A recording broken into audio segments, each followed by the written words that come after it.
Greetings, Mavericks and new viewers.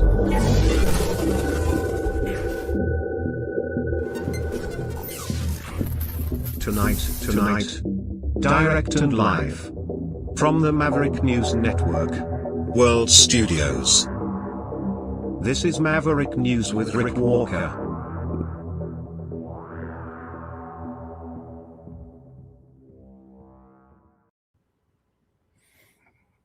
Welcome back, everyone, to the Maverick News channel.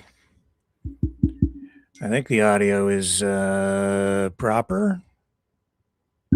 Yes, it is. We're good. So tonight, immigration is the focus of tonight's program. And we have a whistleblower joining us tonight.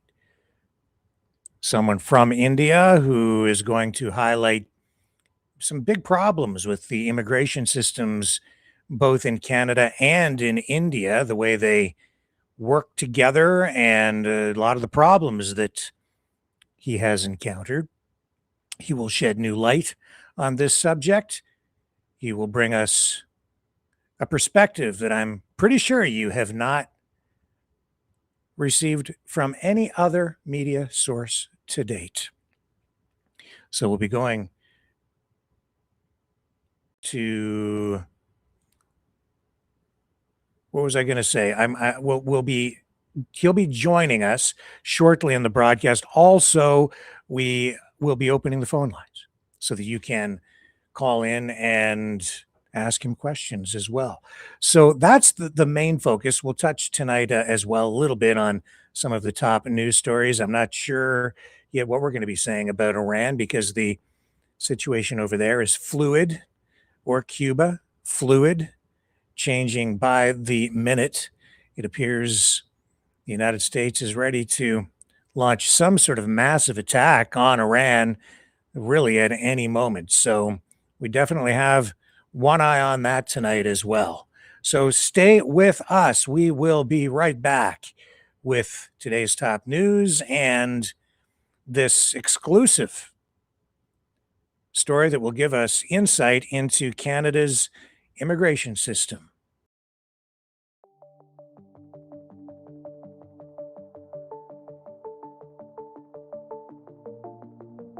Greetings, brave Mavericks. Our quest for truth continues. We go beyond fake news. Together we expose propaganda. Together we pull others out of rabbit holes. We are maverick thinkers. We are all unique individuals, defenders of individual rights and freedoms, credible, trusted, grounded in reality. Maverick News, Maverick News. Defending free speech, free speech. Donate at freedomreporters.com. Do it now. Tomorrow may be too late. Maverick News. The world is watching.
Maverick News.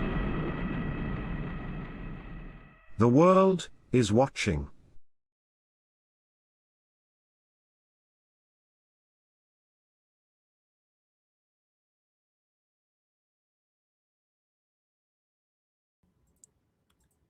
There we go. We're back. And tonight, Donald Trump still upset about the Supreme Court rejection of many of his tariffs, which will definitely have an impact on Canada.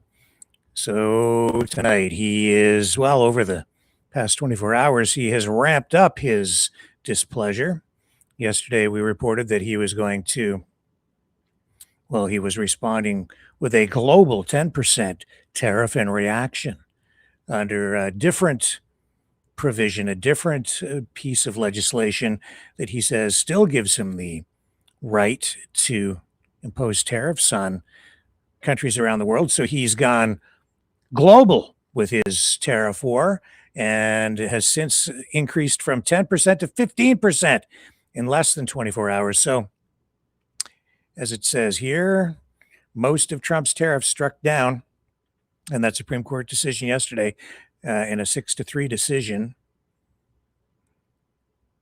Trump raises global tariff to 15% shortly after implementing reworked 10% levy. You never know what's coming from one moment to the next from the White House these days. Justices divided 6-3 ruled Trump's aggressive approach to tariffs on imports from across the world was not permitted under the 1977 law called the International Emergency Economic Powers Act, or IEPA, and the ruling yesterday invalidated the vast majority of tariffs that were in effect, except for some sector-specific duties, such as those on automobiles, car parts, and semiconductor chips. But he has come back and said, I, as president of the United States, will be effective immediately, raising the 10% worldwide tariff on countries, many of which have been ripping the U.S. off for decades without retribution until I came along to the fully allowed and legally tested 15% level. And it says here on NBC tonight that despite the revised level, Trump's universal tariff will still result in a major cut to tariffs applied to most key trading partners. For some, it would remain the same. This is still in flux. And this new tariff is being implemented under the new so-called global tariff under Section 122 of the 1974 Trade Act. It's a different law. But it ain't over yet. The fat lady hasn't sung her song, as they say. Speaking of, and the reason I mention that is that for me, that's a hockey reference. And it looks like Team Canada and the USA will be facing off in the Olympic finals tomorrow. I know that Sidney Crosby, we were supposed to find out what's happening with him. Is he going to play or not? I honestly haven't been following. We still don't know. So, yeah, we should find out later. But yesterday, when all of the news was coming down about the tariffs and the decision from the Supreme Court, I went over to the social media feed for Mark Carney to see what he might be posting, and there was nothing. He was posting about the Olympics and Canada going to the final matchup with the United States. So that'll be a big one. And I've seen memes online too, talking about whoever wins Canada. Donald Trump makes bet with Mark Carney. Whoever wins the hockey game gets Canada. So the stakes are high tomorrow, folks. Very, very high indeed. Let's start talking a little bit now to kind of set the stage for tonight's conversation that we're going to have on immigration.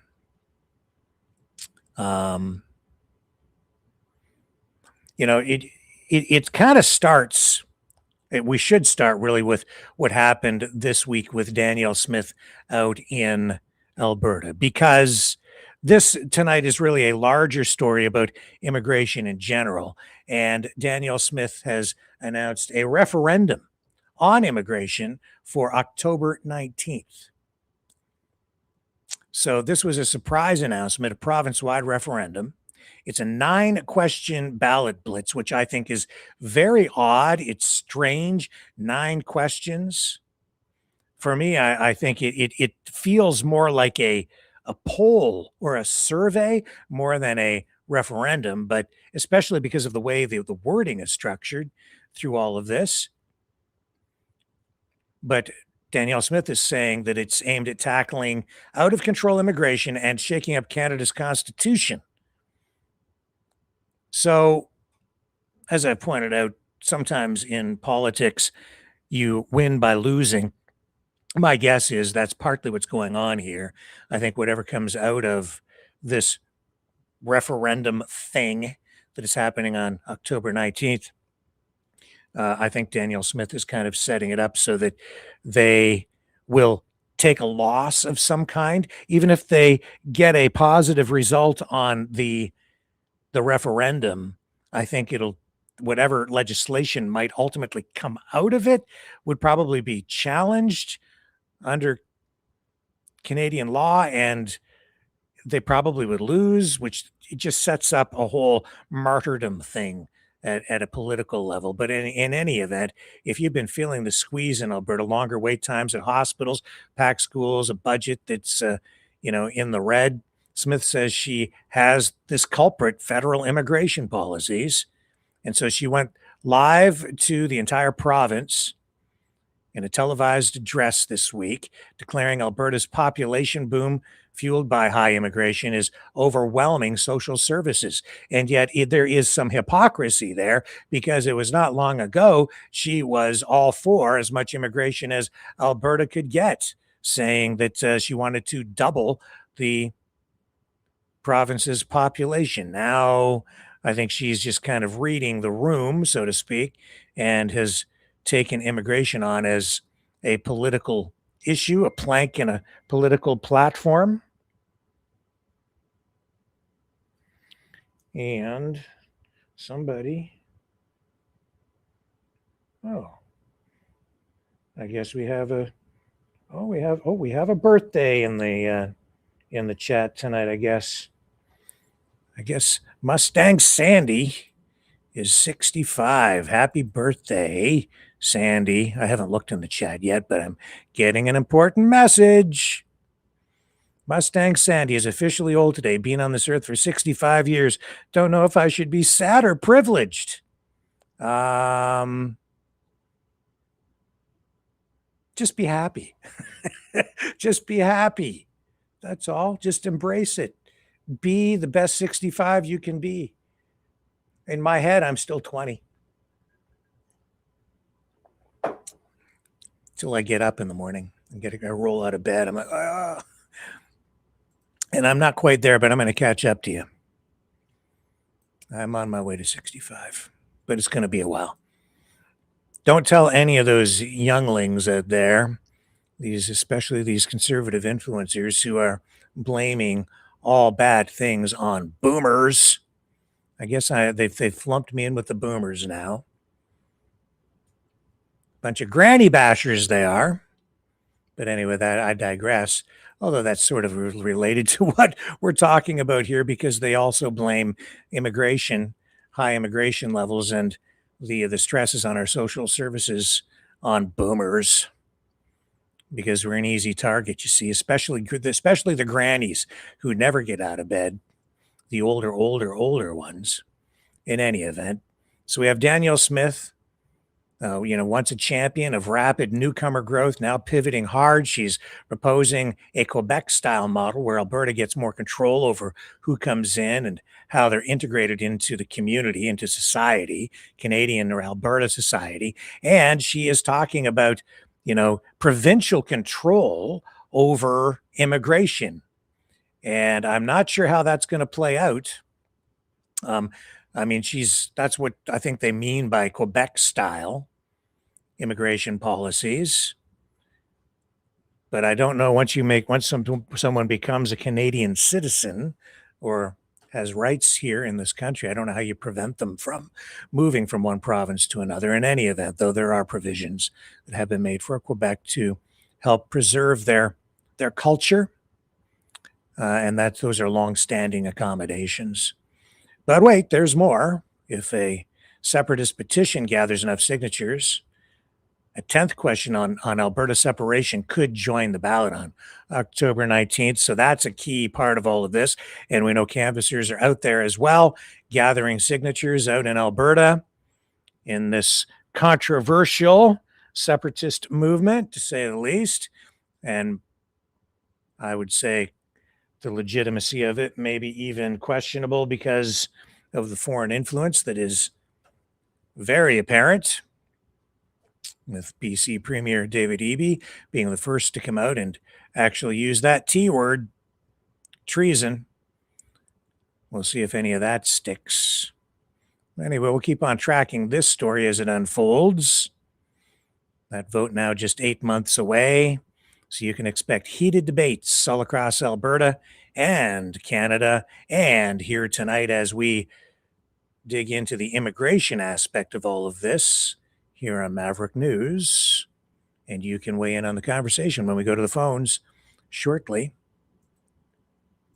And we start getting the story from our whistleblower tonight, who is going to tell us about a lot of the problems with the immigration system. And you know, the problems with immigration here in Canada are really the result, I would say, of politics, improper management of immigration, the issues surrounding all of it are rooted in politics. And with that, I'm going to take a little break while I queue up my videos and my notes, and we'll be right back on the other side of... You know, someone very profoundly once said many years ago that if fascism ever comes to America, it'll come in the name of liberalism.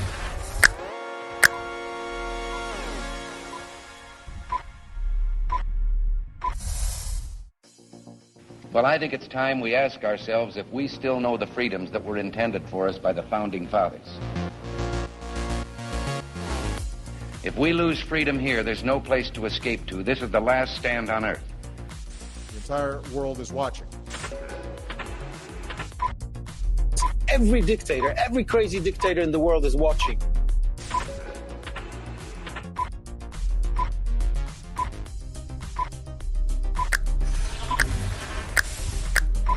The world is watching. On TV, the entire world is watching. On social media. But the entire world is watching, and yes, they are seeing what we have apparently bravely been willing to say that others are thinking. Stand for freedom. Literally stand for freedom. Let's get this done. The entire world is watching. We're at war with the most dangerous enemy that has ever faced mankind in his long climb from the swamp to the stars. Maverick News. Maverick News. Maverick News. Let me have more control of my own destiny. The world is watching.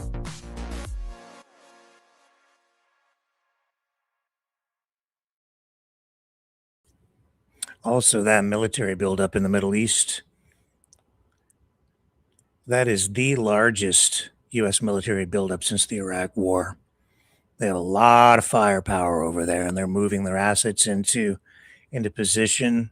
It does look like there is an attack imminent over there. So we have our eye on that one tonight as well. But, you know, first up, let's start talking about this immigration issue. It's a story that's really been simmering for years and boiling over recently.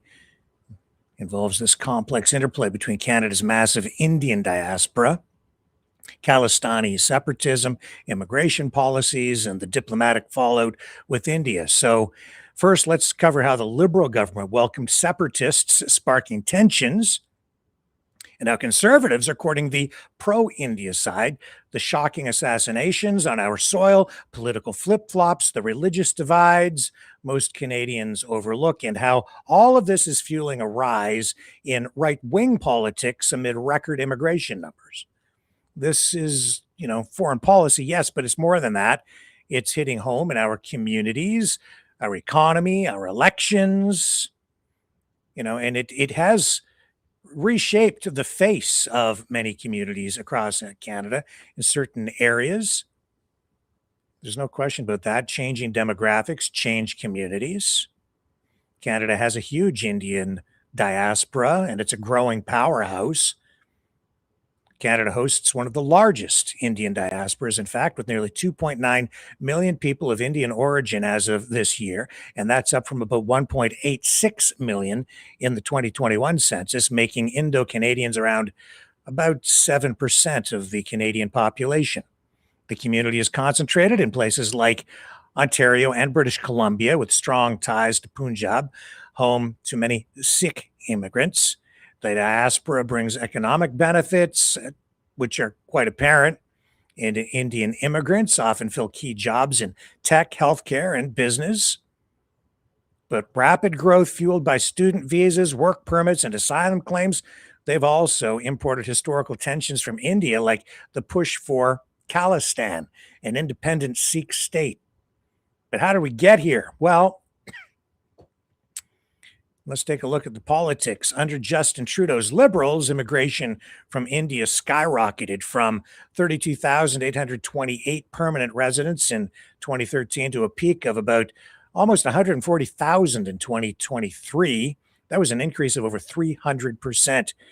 So critics, including the Indian government, argued this influx included Khalistani separatists, Sikhs advocating for independence from India, rooted in 1980s grievances like the anti-Sikh riots and Operation Blue Star. And Canada has been labeled a safe haven for these groups. We've seen Khalistan referendums organized here with events like a big one in Ottawa. Well, just it's happening all the time. You see them.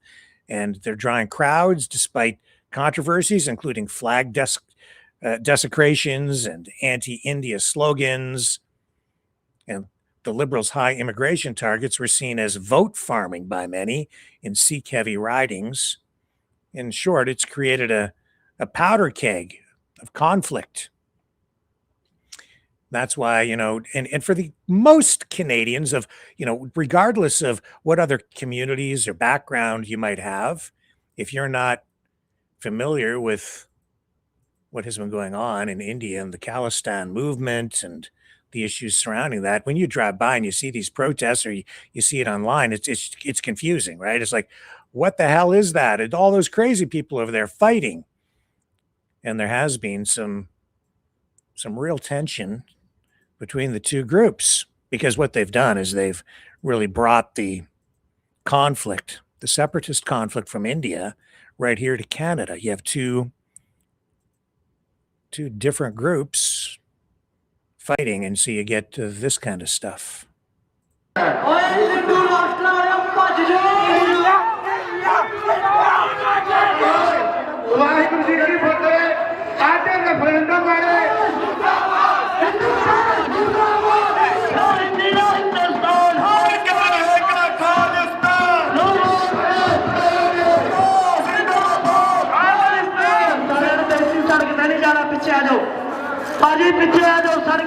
No cross border, no cross.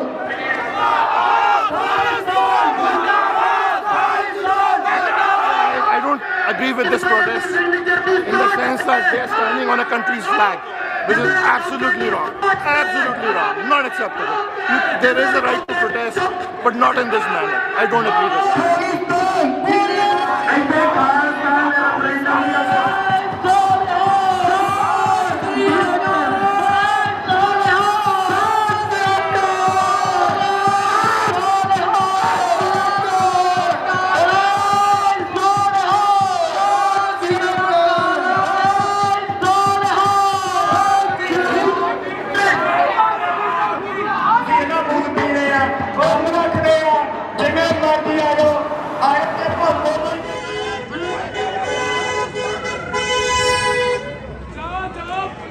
So that's video that, of course, many of you have probably seen from Mocha Bezergan, who's one of the streamers who goes out and covers a lot of protests. And so, of course, in India, the permissiveness of the Canadian government has not gone unnoticed in New Delhi. because the policies have severely strained Canadian-India relations. India accuses Canada of harboring extremists, terrorists, who are literally threatening the sovereignty of India. And the flashpoint, the 2023 assassination of Hardeep Singh Nijjar, a prominent Khalistani activist in Surrey, BC. Then Prime Minister Justin Trudeau publicly blamed Indian agents, leading to diplomatic expulsions and trade halts. The accusation being that the government of India was involved in the assassination of Hardeep Singh Nijjar, a Khalistani activist. So tensions persist right to today with ongoing investigations and similar U.S. cases. Everything is at a fever pitch, really, but there is hope for a thaw, perhaps under new Prime Minister Mark Carney's guidance, who has appointed new high commissioners, resumed trade talks, and has seen Modi and Carney meet at global summits. So that could be a positive sign for a thaw in relations. There they are, shaking hands.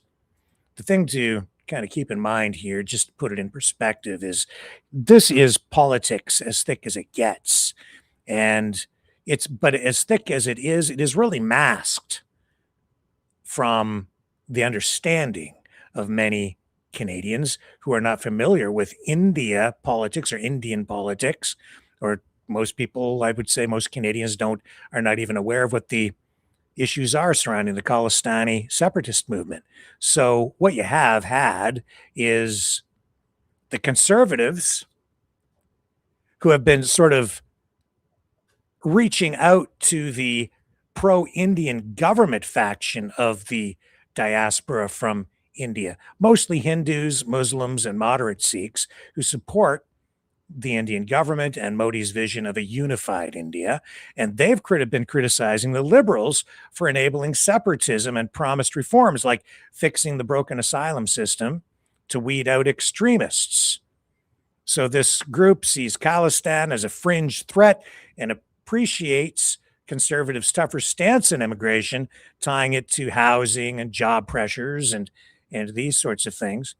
And so there's this divide. The Liberals really kind of reaching out to all people in the Indian diaspora here, but really protecting even the Khalistani activists who are now Canadian citizens and live with the shield of Canadian citizenship, which protects them. The Nijjar killing wasn't isolated. 4 Indian nationals are charged, but trials are mired in secrecy to protect intelligence. U.S. prosecutors, and this is where the border issue comes in, link similar plots to Indian officials, raising alarms about foreign assassinations here, echoing the 1985 Air India bombing, Canada's worst terror attack tied to Khalistani extremists. And so even though there's this real tie to Canada because of the Khalistani movement, I would say the vast majority of Canadians are probably not even aware or don't understand what the issue is about. And these events underscore transnational repression risks, damaging trust, and highlighting how diaspora politics can turn literally deadly. And so politicians have played both sides. Liberals ramped up immigration for votes in diaspora communities, but now under Carney, they're slashing targets down 100,000 from 2024 peaks amid these housing problems. Trudeau was slammed as a nauseating hypocrite for decrying Indian interference while ignoring others. And even Indian officials have called out Canada's hypocrisy on free speech related to all of this. And average Canadians, as I say, many have no clue about these issues, seeing immigration as just numbers, not the Khalistani versus pro-India splits fueling all of it.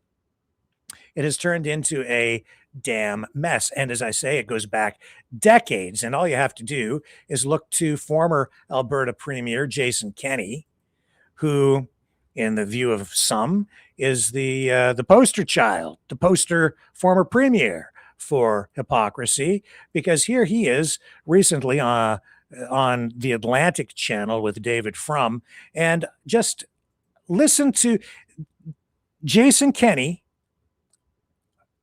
on, was one of the biggest advocates and promoters of immigration. Now he's dialing that back and is taking a completely different, well, not a completely different stand, but a harder line on immigration. But just to illustrate my point, as he acknowledges here in this interview, very pro-immigration, but keep in mind that he is a conservative at the provincial level at the time when he was premier. And these guys appealing more to the government side of things. And so if you understand that, you begin to understand the politics on Canadian soil as it relates to the immigration issue and people coming from India. Let me ask you now about your other portfolio, citizenship and immigration, which in Canada is one of the most important portfolios in the government because Canada is such an immigration country and continues to be. And I'm just going to, you won't say this, so let me say it for you. You were not just a minister. I mean, you were the leader of a comprehensive political transformation of the Conservative Party, where I can't begin to imagine how many Lunar New Year's, weddings, funerals, bar mitzvahs, dedication ceremonies you went to, and what a toll it took on you personally, psychically, to do it. But yes, it's true. And you learned greeting. My nickname was the Minister of Curry in a Hurry. My nickname was the Minister of Curry in a Hurry because I would do as many as 5 curry banquets in a night. and you record greetings in Vietnamese and in Punjabi and in Italian. And so this was. But yeah, curry in a hurry. So that's, him just acknowledging how aggressive he was on the pro-immigration side. But things have changed. Let me see if I can find the clip that I want to show you. Just recently, he comes out and, again, kind of playing both sides off against the middle. Maybe I can't find it. Some of these clips I've had queued up. But he came out and he's now accusing the Liberals of kind of rubber stamping visa applications and not checking things closely enough. Well, if I can find the clip, I'll bring it up later. But in fact, let me just take a little break here so I can get some more things queued. It's a complex issue. Digest those little nuggets. We'll be right back.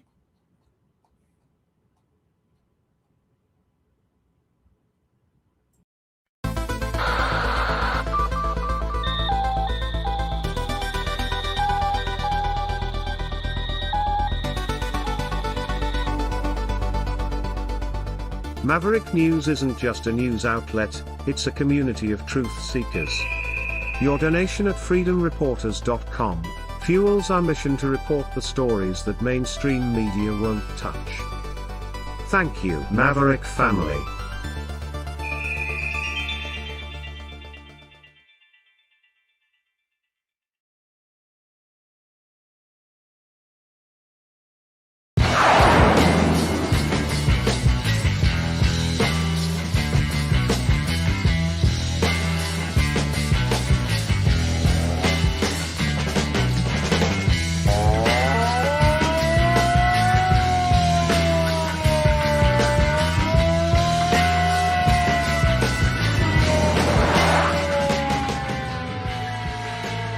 Maverick News.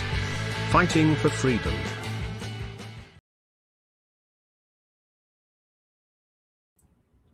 Okay, so Kenney comes out this week criticizing the Canadian government, then makes other controversial statements saying that, calling the Dominion Society racist for their stance on immigration. Here's what he had to say in this Toronto Sun interview. I can tell you from inside sources that under political pressure, the Immigration Refugee Board, which makes these decisions, has begun years ago virtually rubber stamping all claims from certain countries of origin. And I'll explain one reason is that if you're a adjudicator for the refugee board looking at one of these cases and you say no, you have to write a lengthy decision explaining your reasons, which is a bit of a hassle. You have to spend a couple days writing your decision. And then that decision is reviewable in the courts and so forth. And but if you just approve someone, no fuss, no muss, you don't even have to have an oral hearing. You just look at so the incentives are very strong. So what I'm trying to say is, you don't get promoted if you reject. Yeah, what I'm trying to exactly that as well. They're under pressure to hit their numbers, their quotas. That's the political pressure from the government. I can tell you. Okay, so that's what he's saying just in this past week. I believe that was from this past week. And if you go and watch that entire interview that he did with David Frum, later, not very long after, he talks about it's soft language, but he's suggesting or alluding to the idea that the numbers have to be really cut and maybe some people deported. So at least that's what I got from the interview. He doesn't come out and say it in those words, but that's kind of what I got from it. He says, it's pretty clear, paraphrasing, what needs to be done is the way he kind of wrapped things up. What I'll do is I'll put the link for that interview in the chat for you at some point tonight. In fact, there it is right there. So I'll put it in there now. If you want to watch that whole interview, former Alberta Premier, former federal immigration minister Jason Kenney, there's the link. No title with it, just under Maverick 581. So again, like there he goes again, kind of speaking out of both sides of his mouth at the same time. And now Danielle Smith being accused of doing the same thing, kind of putting this immigration referendum front and center for October 19th. But all you have to do is go back probably not even a year, and you'll hear her talking about, increasing immigration and getting as many new Canadians to come to Alberta as she possibly can. But now reading the room, taking note of the shift in the Overton political window, the changing political flavor, and the winds are changing. So she has her finger in the air and she says, "Oh, well, I think maybe we'll do this now." So you really don't know with these people what to expect. And then with this rise of the political right in Canada, you have the Dominion Society, which has been out there calling out this hypocrisy, but then calling for an outright moratorium on all immigration for about a 10-year period. So you go back here now to Jason Kenney, and let me see here. Yeah, so he is here. And he called the Dominion Society racist this past week as well. That brought him under fire from people in that political camp. And I believe that's the page I was looking for, which is right there. Jason Kenney, proud to be the 18th Premier of Alberta, says here, he says, "I see some people are upset about my characterization of Daniel Tyree and his Dominion Society as racist. They claim he is just questioning mass immigration, and to do so is not racist. I agree that questioning or opposing mass immigration is not racist, and engaging in serious good faith debate about immigration policy isn't racist either. I have long opposed mass immigration, if by that we mean the irresponsible levels of the Trudeau government or large-scale illegal migration, as seen in the US and Europe in recent years, etc. For years, I have called for a steep reduction of Canadian immigration levels to correspond to our capacity to settle and integrate people. I've done so in public debates, media commentaries, social media, etc. As Canada's longest-serving Minister of Immigration, that's at the federal level, I implemented the most wide-ranging and profound reforms to strengthen Canada's system in decades, tackling all forms of fraud and abuse, improving the selection of newcomers, focusing on the duty to integrate, etc., despite overheated rhetoric from Open Borders left. No one is illegal, blah, blah, blah. None of that was racist. To the contrary, it was essential to maintain public support for immigration as a positive factor in Canadian society. But all of that is perfectly irrelevant, he says, to my claim that Tyree and his group are racist, which is blindingly obvious. Tyree and his group are not just opposed, he says, to mass immigration, but to any immigration. It says so on their website, where they call for a total moratorium on all immigration for a minimum of 10 years. Their core demand is re-migration, as they pronounce it, including mass deportation of millions of permanent residents who were invited to immigrate to Canada legally, plus naturalized Canadian citizens, particularly those who are not heritage Canadians. That's obviously a euphemism for people of white European ancestry. It's unclear whether they regard Indigenous people whose ancestors have lived there for millennia as heritage Canadians. Tyree and his group are clearly associated with and applaud the efforts of Second Sons of Canada, who cosplay as weird airsats paramilitary group, think Antifa for right-wing incels, masked and dressed in black while protesting for remigration. Tyree and his group obsessively use images of turbaned Sikhs in their agate prop, obviously, because turban Sikhs are the most visible of visible minorities. They mock Conservative Deputy Leader Tim Uppal as Turban Tim. Of course, there isn't even room for basic human compassion in their racial hatred. One day after the Tumbler Ridge massacre, Tyree's wingman, Max Genest, posted the following on X about a beloved 12-year-old black child who was murdered. Abel Mwansa Raymond would have saved his life. So it goes on and on and on here. And so there's definitely a divide there on the right, but I have to wonder about the real convictions of, ethical and moral, of Jason Kenney and people in the other groups as well. Where do they really stand? Well, I think we know where the Dominion Society stands pretty clearly.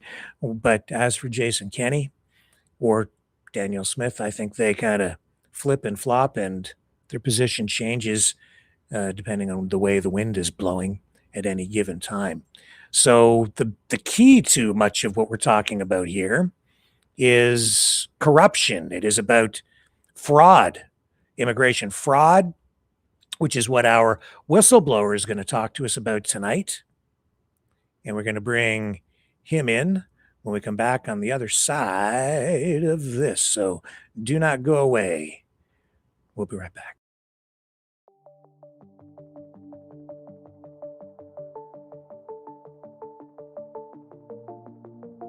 Greetings, brave mavericks. Our quest for truth continues. We go beyond fake news. Together we expose propaganda. Together we pull others out of rabbit holes.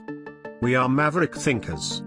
We are all unique individuals, defenders of individual rights and freedoms, credible, trusted, grounded in reality.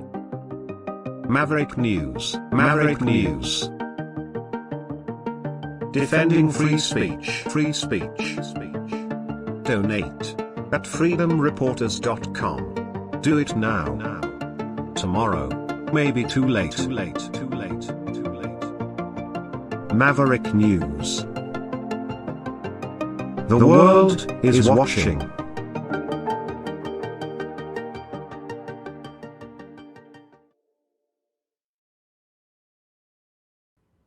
Okay. So before we get to our whistleblower,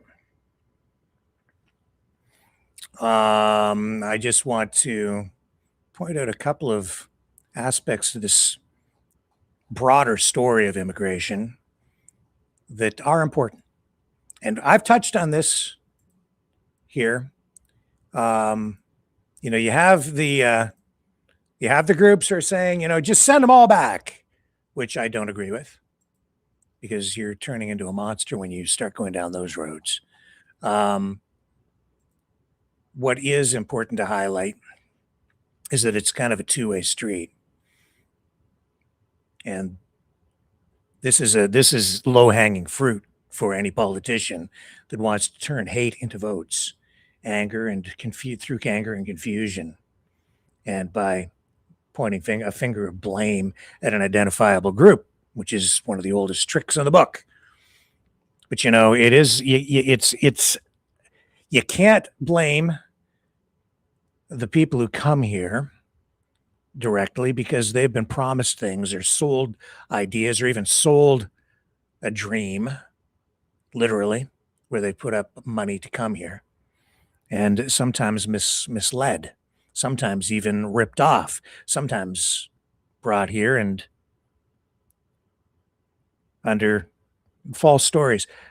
I highlighted many months ago, and one of our Mavericks was involved in this, reposting social media videos where it was just, it looks like someone from India talking about all of the free money and the free benefits that they get when they come here, and telling people about all the great free things, the child care, the free room and board, the meals, the thousands of dollars a month. And that's been used by some of these groups, those kinds of videos reposted online by groups that are in favor of remigration. But the information in a lot of those videos has been false, not really true. And the reason the information is not true is because those videos were really not directed at us as just people who are already here in Canada from other diasporas or other cultural groups.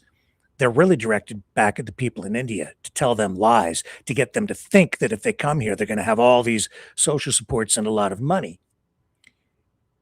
And then they get connected with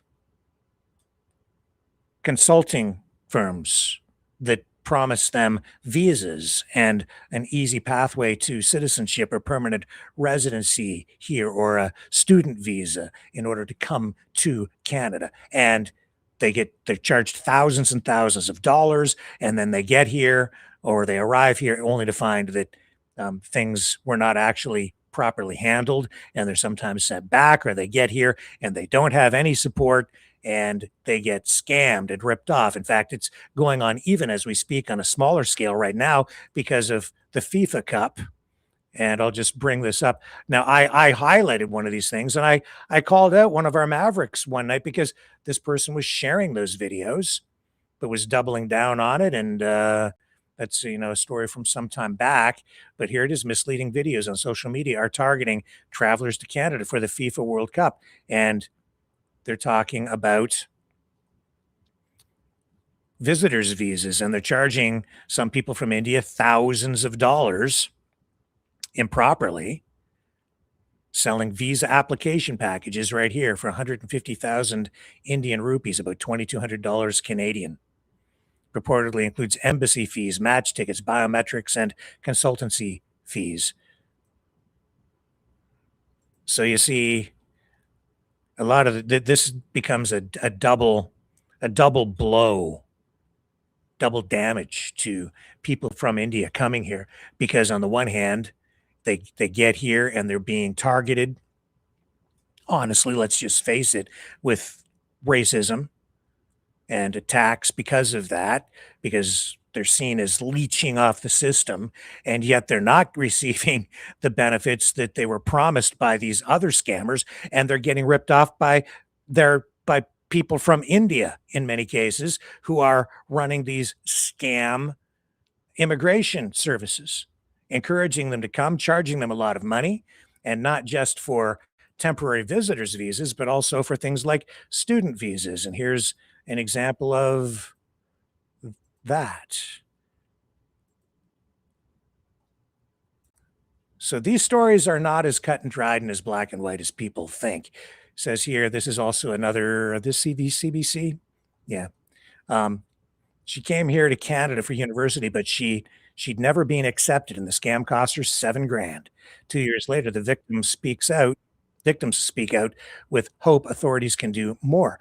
Not alone, thousands and thousands of these people, with an admission letter to a Quebec university in hand, Aminata flew from Benin in West Africa to Montreal. This is not an Indian immigrant, but this is an example of one, another immigration scam. And a lot of people from India involved in these.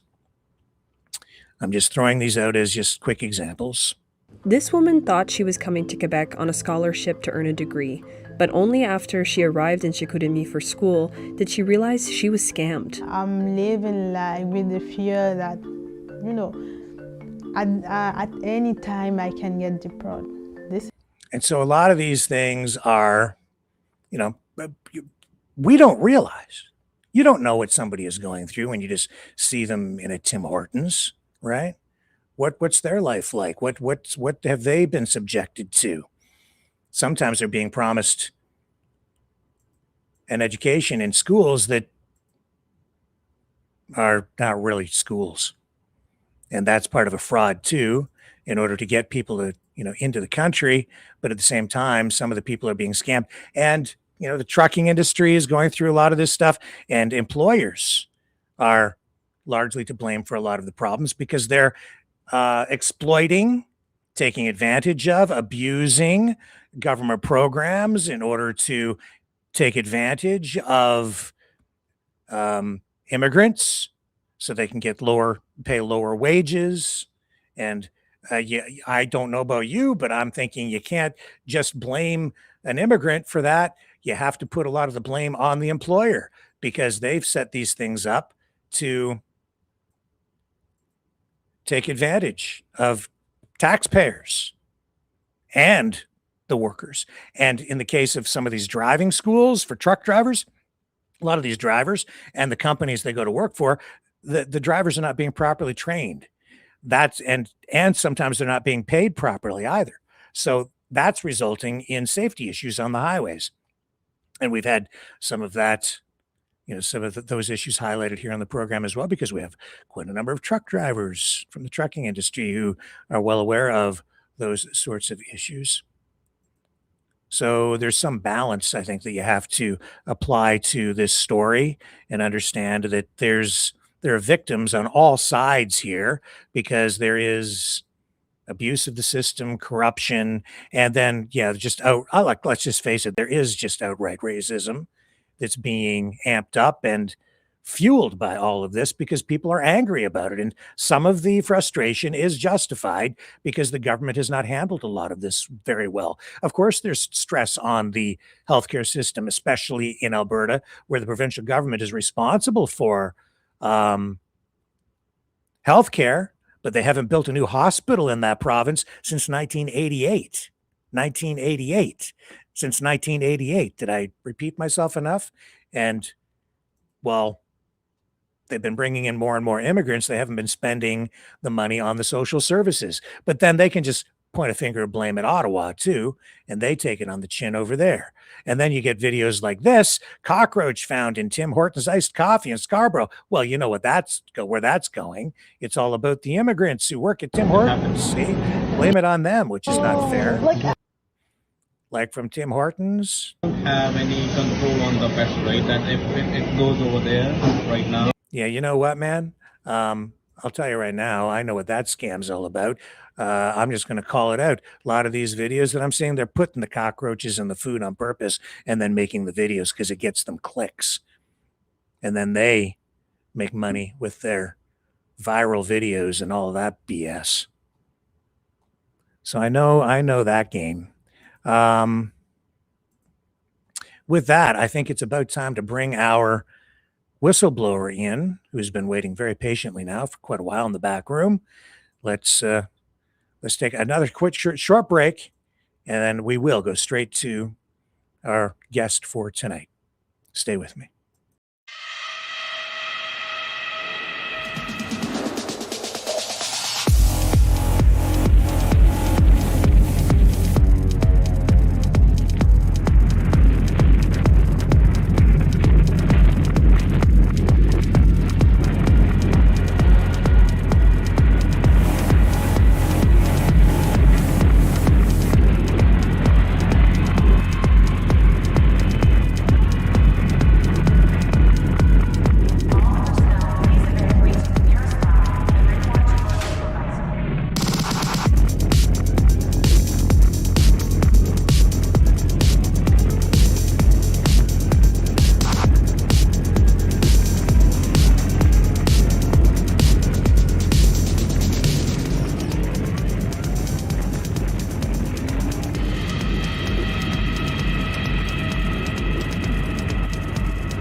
Maverick News. The world is watching.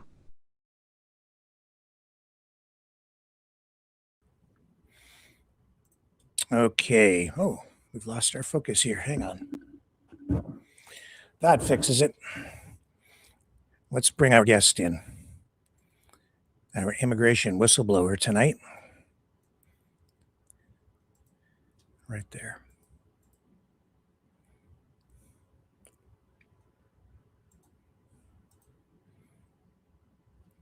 All right, here we go. All right, sir, can you hear me? Hi, Rick. Yeah, I can hear you. Excellent. Thank you for joining us tonight.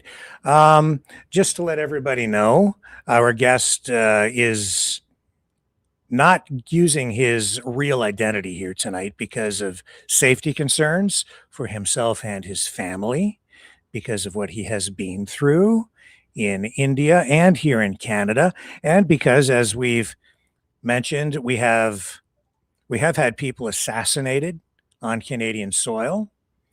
And with all of those considerations in mind, I know who this person is. I know all about them. I have all of their background information, but we're protecting his identity tonight for those reasons. So would you like to introduce yourself first of all? Yes, Rick. Thank you. I am Pawan. And first of all, thank you very much for giving me this opportunity that share my, my plight, that I have been a victim of abuse of power in the capital of India, in Delhi. Mm-hmm. And this is going on for the last 6 or 7 years. And that incident prompted me that I should come back to Canada with my family, because I was under threat there, and because some powerful people were involved. And I am compelled and hesitant to say that it was a very small matter that began in a small residential society. And there was some disagreement within the society over some little issue of defecation of a dog between two women. And that escalated dramatically, because what was the reason was that the woman who objected about the dog was holding herself a position of a judicial officer, although it's a private matter in the society. And at that point, the balance of the power, drastically changed because of her official status. And as an ordinary person, and I was as an elected president of that society, I suddenly found myself involved in two criminal cases, what are called in FIRs, first information reports, with the police station, which just arose because of the alleged conflict between the two women, for the simple reason that I, as a president, had lodged 2 complaints against the husband of that woman, who was a judicial officer. So the issue was there that I was threatened, and I was intimidated, I was harassed. And I have been, I came back to Canada with my family. It was in 2019. And since then, I have seen that I have not got any relief, despite following up with the legal process of even filing my counter complaints in the court of law, and providing them the evidence of my false implication and the blatant abuse of the powers. But what happens is that when the public officer, like when they hold and they become party to some personal disputes, not even the perception here in this case, we have seen the influence and the police actions that has created a serious prejudice and imbalances, because the rule of the law. Maybe I can just pause for a moment and just some people may have a little difficulty understanding you, but what you're saying is you're living here and you're a permanent resident, but you went back to India, and I think you own property there, and you were the head of the property what did they call it? I was the head of the association, the Welfare Association of the Residents. Property Welfare Association, which Not is like Property Welfare Association of the Residents. Residents Welfare Association. So the head of the kind of the community organization there in the neighborhood. And so there were two women. One woman had a dog out walking her dog. This might seem like a minor thing, but this is actually important. And I'll explain why. Out walking the dog defecates near this other woman's home, and it turns into a dispute. This dispute is brought to you because you're the head of the Property Welfare Association, like a community association, neighborhood association. And you then become involved and try to resolve the dispute, only to find out that the woman who's on the other side of this, who owned the home where the dog defecated near, was a judge. And things then escalated to absurd levels. And I'll throw it back to you. Is that basically where this whole thing starts? Absolutely. And over this very minor issue, which allegedly started from some scuffle between those two women, at the instance of that woman complainant, who was a judge, 9 harsh penal sections were invoked. Although the entire incident was captured in the CCTV camera, and the camera was with the police, local police, and they could have seen it very well in the camera that whether the allegations as have been reported are true or not. But they, even 7 years have passed, they are still keeping the investigation pending, just to keep on harassing, to keep the harassment and the sort of intimidation. This is called the imbalance of power. Yeah. So, so people understand, we don't have to get into too much of the too much of the minutiae here, or the really fine details about the case as it relates to the dog.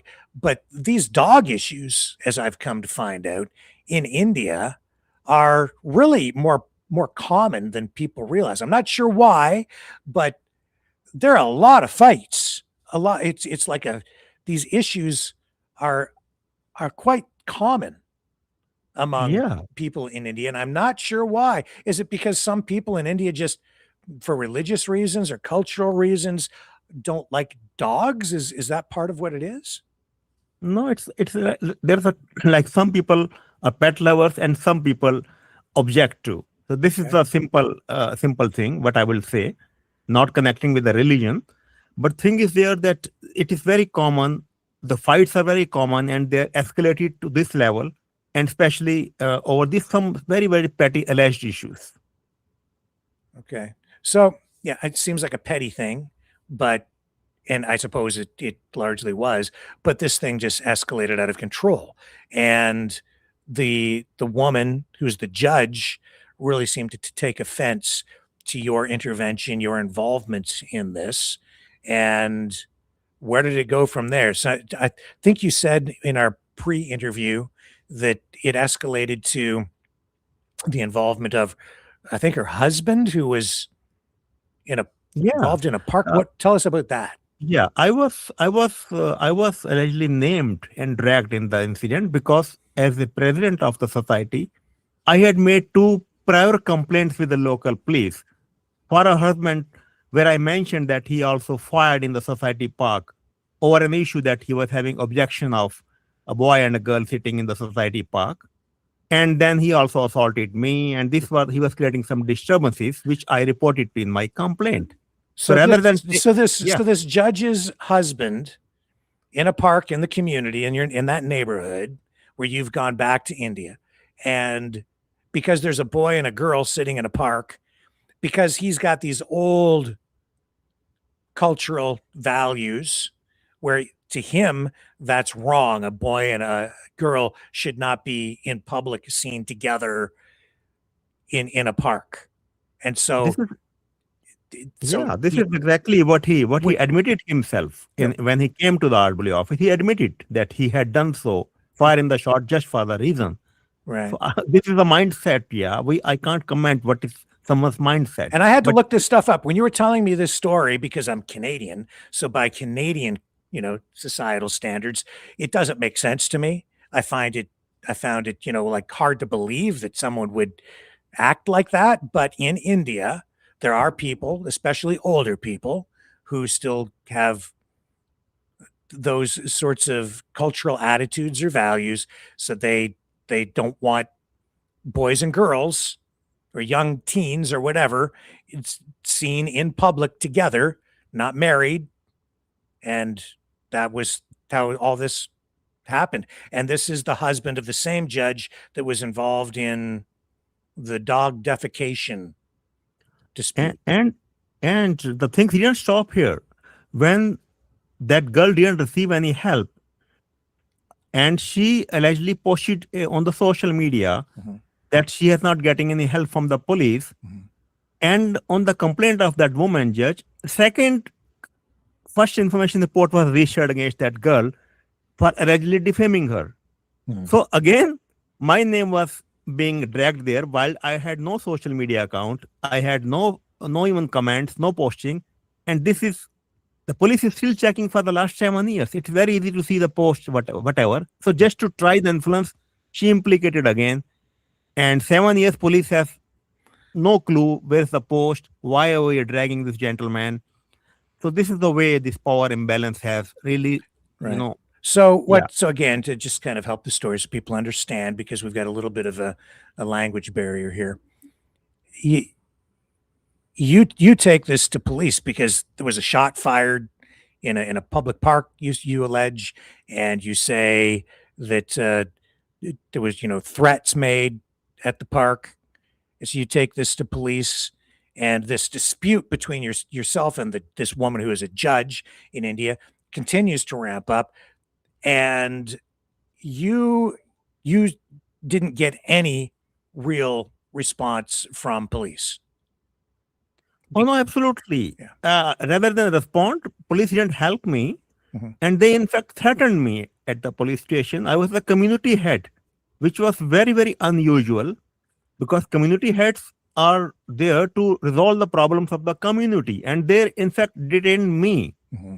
I made a complaint on behalf of the society. It was not an individual complaint, because the police in India, they, under the name of independence of judiciary, they have no clue how to handle even when the matter involved such a powerful person, even in the private matters or in their personal capacities. Right. So this is what's going on over in India, and it just continues to escalate and escalate. And then, did you receive additional threats that you reported but did not get response to? Yeah, when I went to India and I filed a complaint, my counter complaint, that I am falsely implicated, and I was pursuing my complaints against her husband also. I was threatened right outside the courtroom while I was witnessing, while I was along with my witness. I was threatened to settle the matter. So I reported again to the police. Nothing happened. Okay. And you did send me a bunch of documents, and you have documentation of all of the legal proceedings. Is that correct? Oh, absolutely. The matter is sub judice. Every evidence I have provided in the court. And in fact, one of the investigating officer, they keep on changing, he came to my home during my last visit to India, and he said, look, you settle the matter. She is misusing her influence as a judge. I have nothing against you. But if you will not settle the matter, I will make you one of the co-accused in the charge sheet. I said, go ahead. But he has not done so. So he has admitted on the record. His recording was also submitted in the court of law and to the commissioner of police. No action taken. Okay, so this is all over in India, and this is a thing that has just spiraled way out of control. It's become much larger than it ever should have become, but it did, and it got to the point. And we're going to get to the Canadian side of this in a moment.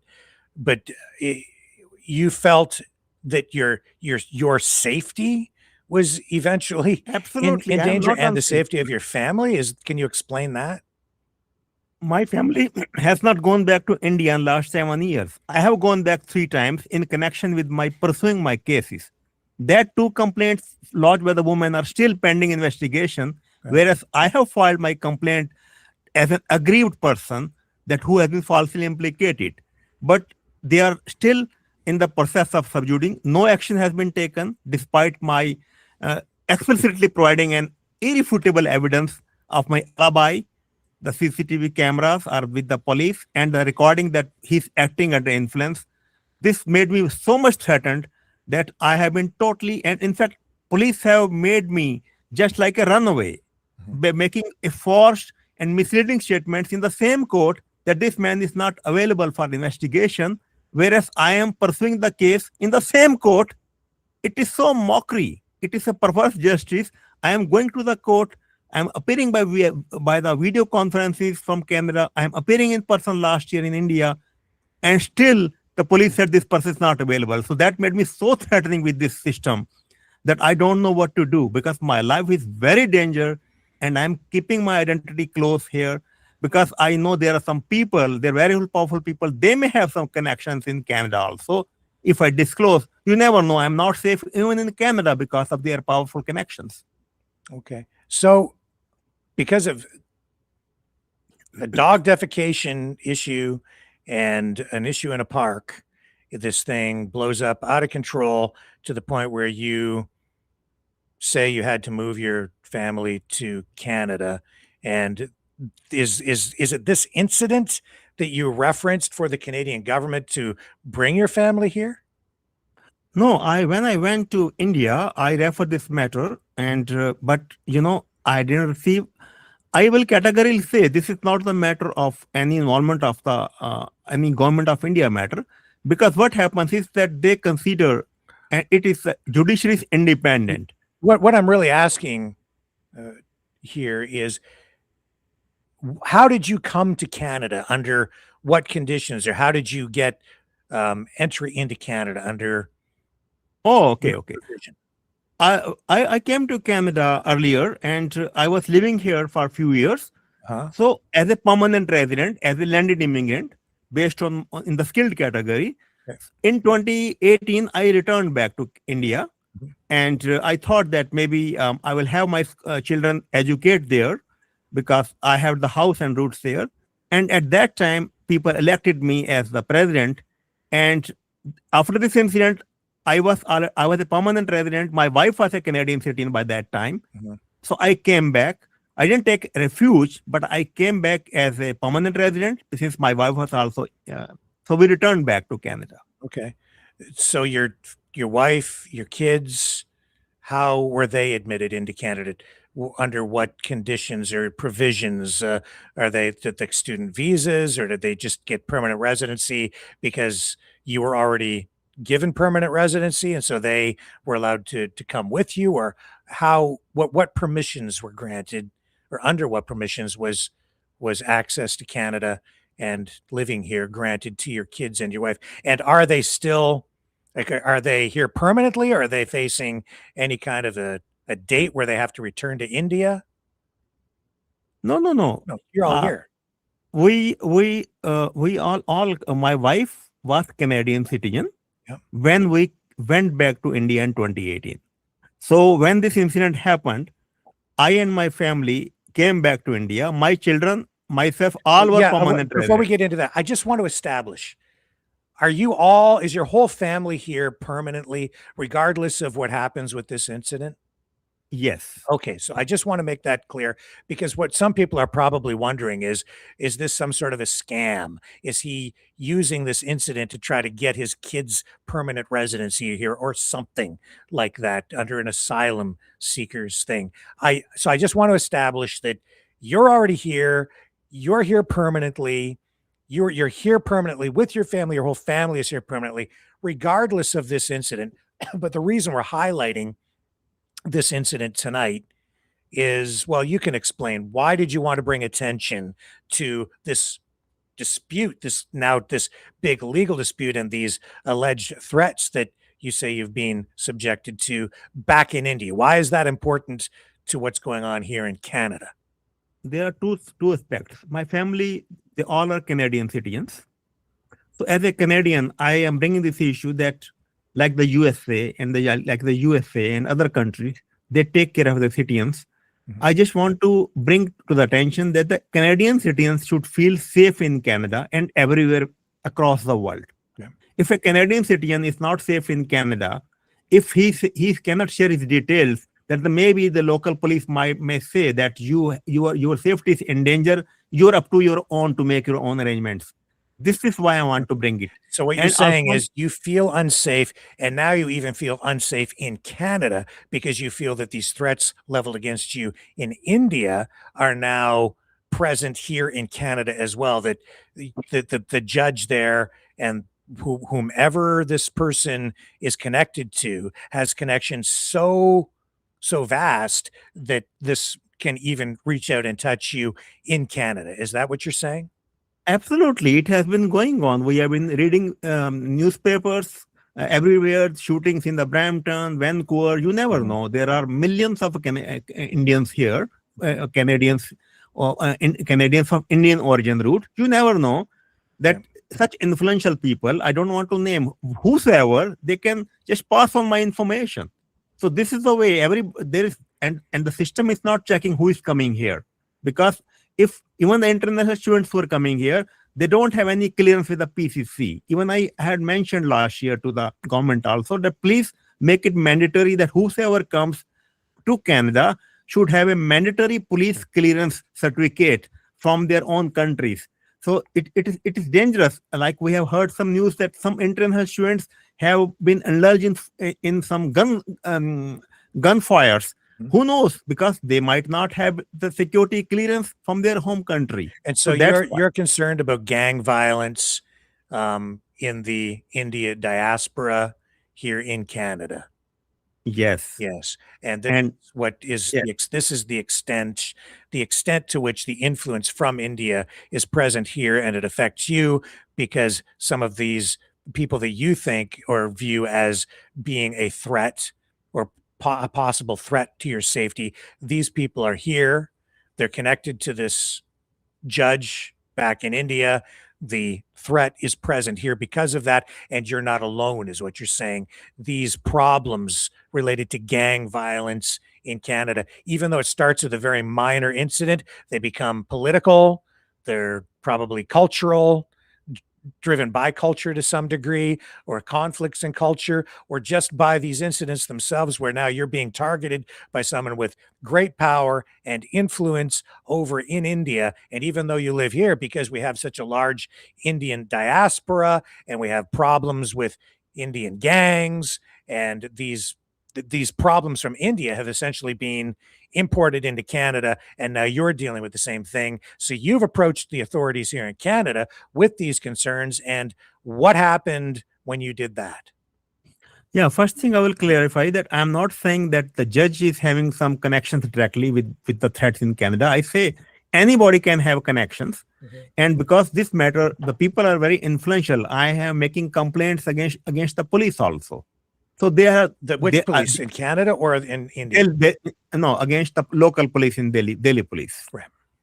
So I'm afraid that there are millions of people of Indian origin. So I'm afraid that if my identity and address is disclosed, I can be and I cannot be on the radar because of the prevailing dangerous situations in many cities across the Canada where some people from the India are involved who may be on the.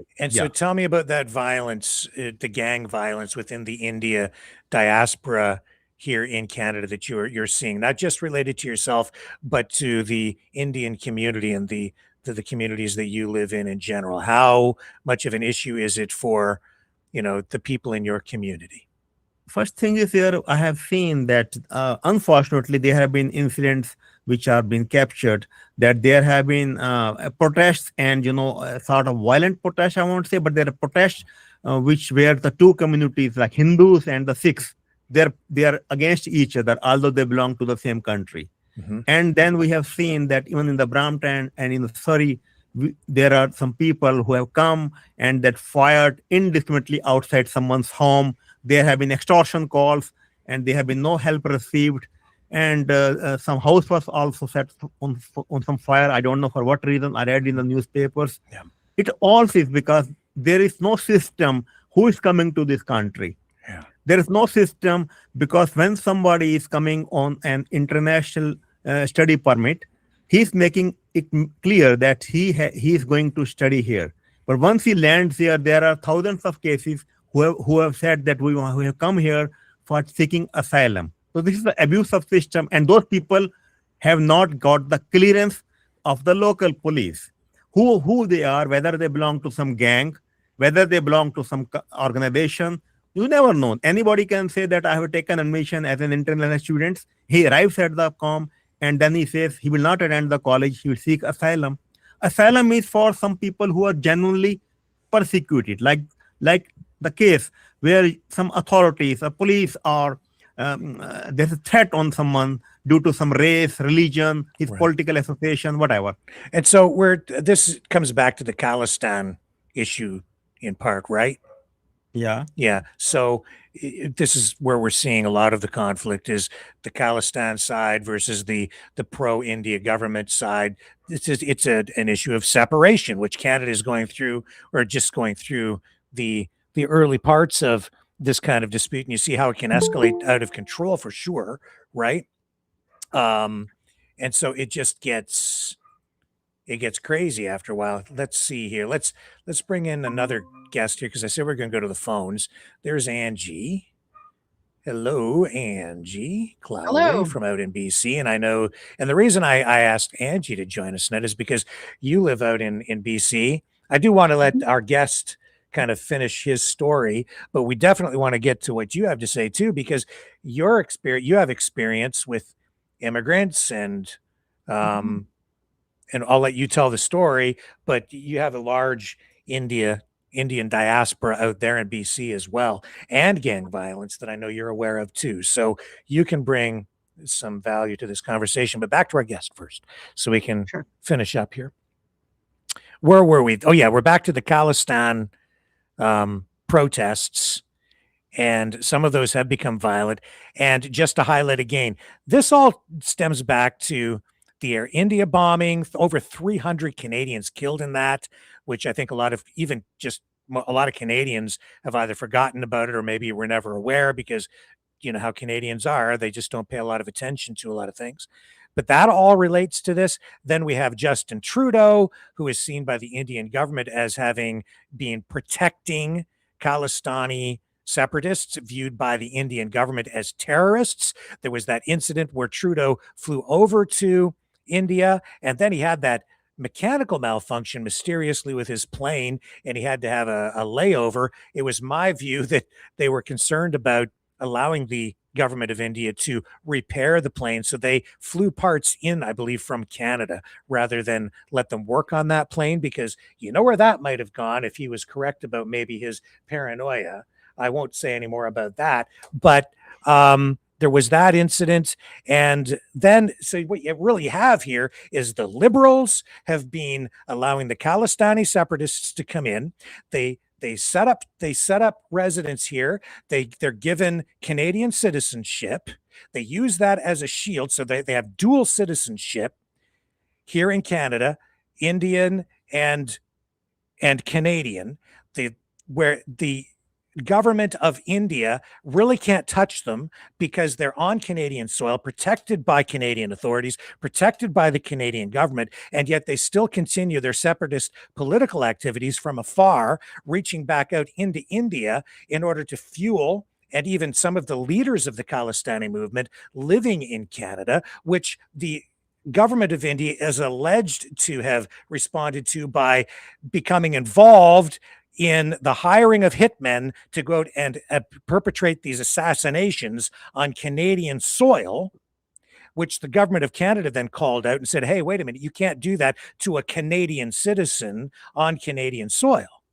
And that's a violation of our sovereignty. And that became a very, very heated and hot and a big sticking point between the Liberal government of Canada and the government of India. The Liberal government continues to farm for votes, allegedly, among the Khalistani communities, and also trying to pick up votes on the other side of the equation too. But the other people are not separatists. They're more supportive of the government.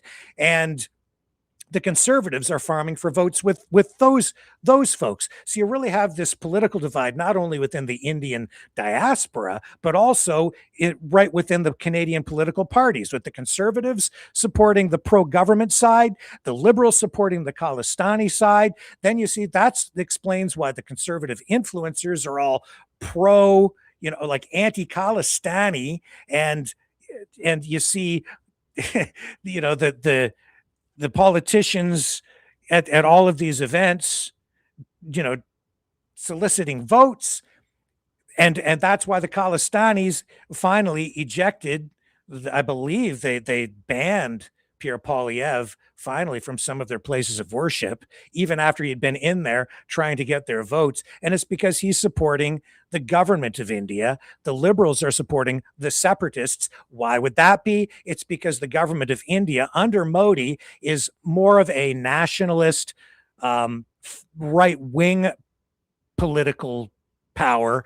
The Khalistanis are more progressive and more on the liberal or socialist side of the political spectrum and advocate for minority rights and things of that nature. So they're a thorn in the side of this right-wing pro-MAGA conservative government that is part of the global rise of the right, which is why Trump then supports the government of Modi. And that's another reason he is at odds with Justin Trudeau and the liberals, and now Mark Carney, because they continue to support the Khalistanis that are viewed as terrorists by Modi over in are you following me, folks? The Khalistanis are viewed as terrorists, which Trump then and MAGA and his administration say, yes, these people are terrorists. And why is the Canadian government harboring terrorists? And that's where all of this, you got to shut that, like, secure your border, Canada. So that's part of that whole equation and argument, which is now playing out as part of the 51st state rhetoric, why they want to take over Canada, because we've got this commie government in Ottawa that's clearly supporting Khalistani terrorists as part of their communist agenda, as so put. And so Canada suffering on the diplomatic front with the United States because of the liberals' support for Khalistani separatists on a political footing in order to farm votes while the conservatives play the other side of the aisle. All of the politicians up here, meanwhile, really just portraying themselves as being tolerant and welcoming to all new Canadians.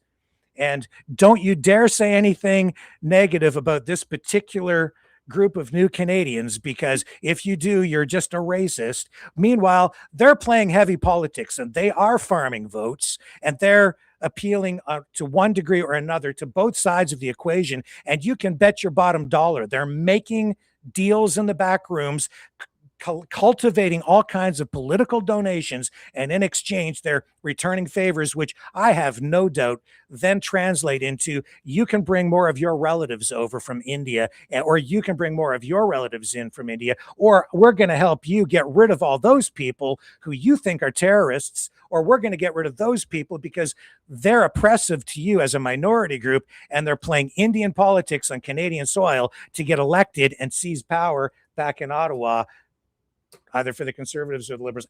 Has anybody made any sense of what I just said?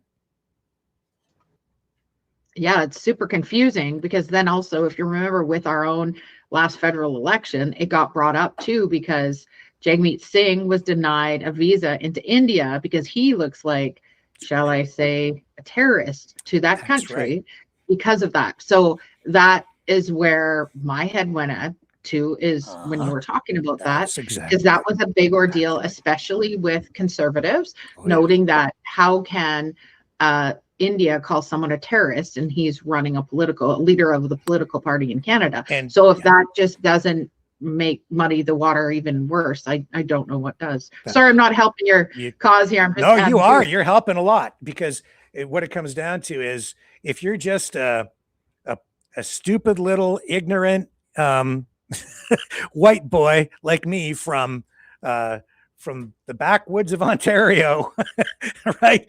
It's a stretch to try and understand the politics of another country on the other side of the globe when those politics even come here and are staring you straight in the face. And like, until I learned about it, I was like, I don't know what this is about. These people are all crazy. They're just a bunch. They're just fighting. And then the politicians are like, "Don't worry about it. Don't worry about it. Just don't criticize anybody, or you're a racist, right?" And you're like, "Yeah, well, we love all you guys. Can you please stop fighting?" That's where we're at.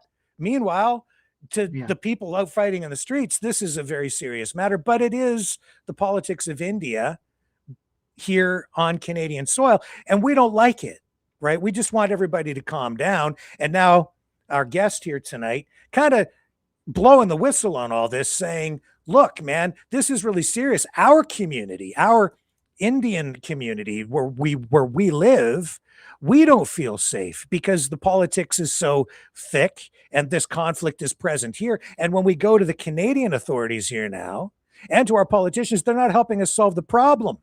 We've got a big problem. We've got gangs, we've got political violence, we've got political assassinations here. We don't feel safe. My family doesn't feel safe. The vast majority of us here, we just want to live in a safe community. Meanwhile, we've got all these thugs and political activists and political operatives and assassins running around, and we want something done about it. And the Canadian authorities are kind of like, I think largely, probably, especially at the local and regional level, they don't really understand what the hell it's about. And the government's not helping because you've got the two main political rivals, the Conservatives and the Liberals, just fighting for votes and playing politics and picking sides while they're pretending that they just love all people from India, or just saying that, which may well be true, but they're picking sides. And because they're picking sides politically and farming votes, that in itself is fueling things, because now each side feels like there's a two-tier justice system. That group's getting special treatment from the cops because the Liberals are in power, or those guys are getting special treatment because now the Conservatives are in power. You see, so Canadian politics gets overlaid onto it. It adds another layer of craziness. And then you add the tertiary issues of the United States and the 51st state stuff, and Trump and his administration saying, you weirdos up there in Canada, all you commies, all you liberals, we don't like all those Khalistani separatists. They're a bunch of terrorists. What about that Air India bombing? Do something about that. You got to shut all that stuff down. Deport all those people, because that's kind of where they're at with everything anyway. And I'll throw it back to my guest. Am I making sense? Yeah. Yeah. Yeah, maybe, right? I think not bad for a little white boy from the backwoods, eh?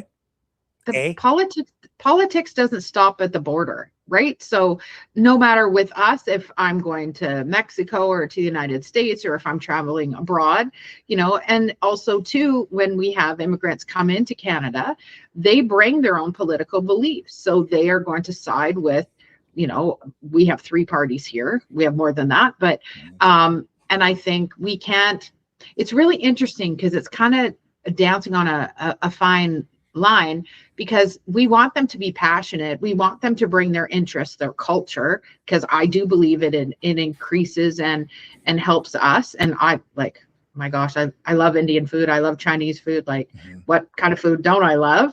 I guess. But also too, with all that, everyone comes from a place. And if you are political, especially if you're leaving because there is violence, or if you are coming to create a better life for your family, obviously you're going to have religious and political beliefs and cultural differences. And, on one hand, I can say that has helped me in my world, in my life. But I also know that there are people that are racist, that don't like, people who wear turbans, or who don't like that, someone of a different skin color. That is just the reality. I don't love that. I have been the only white person in my house probably for 16 years. There's been a couple others, but the majority, I have been the minority Caucasian in my house. And I've chosen that. I've had international students for 16 years, and I've had, I think about 5 from India. I've had numerous from Japan, China, Taiwan, Mexico, Brazil, Venezuela, like you name it. Yeah. So, and for me, if you don't get the ability to go travel abroad, if you can bring all those cultures in here, at one time we had 5 different religions around my table at night. And I think that's the kind of thing we need to do is, you know, they say build a longer table, don't build a wall. But like I said, that politics and religion and culture do not stop at the border when someone comes in here, and we have to be conscious of what kind of person we do bring into Canada. And we can't say with the mass immigration they have failed us. I think everyone can agree that it has failed. You know, a certain, I don't know what the percentage is, but without doing proper back checks. And you know, I was super confident for a long time. Anyone that came into my home had a credit check, a background check to leave, you know, their home country. And then you find out, I think it was about 8 years ago, that actually isn't the case, that they weren't doing a lot of the checks. I can speak to on 2 different sides of how fraud does happen with immigration. Well, I had worked at a private college for about a year and a half, and we focused on English as a second language. And I'll never forget when a young guy came in, he had 2, you know, men from India with him, originally from India. Now they lived in Vancouver, bringing him there.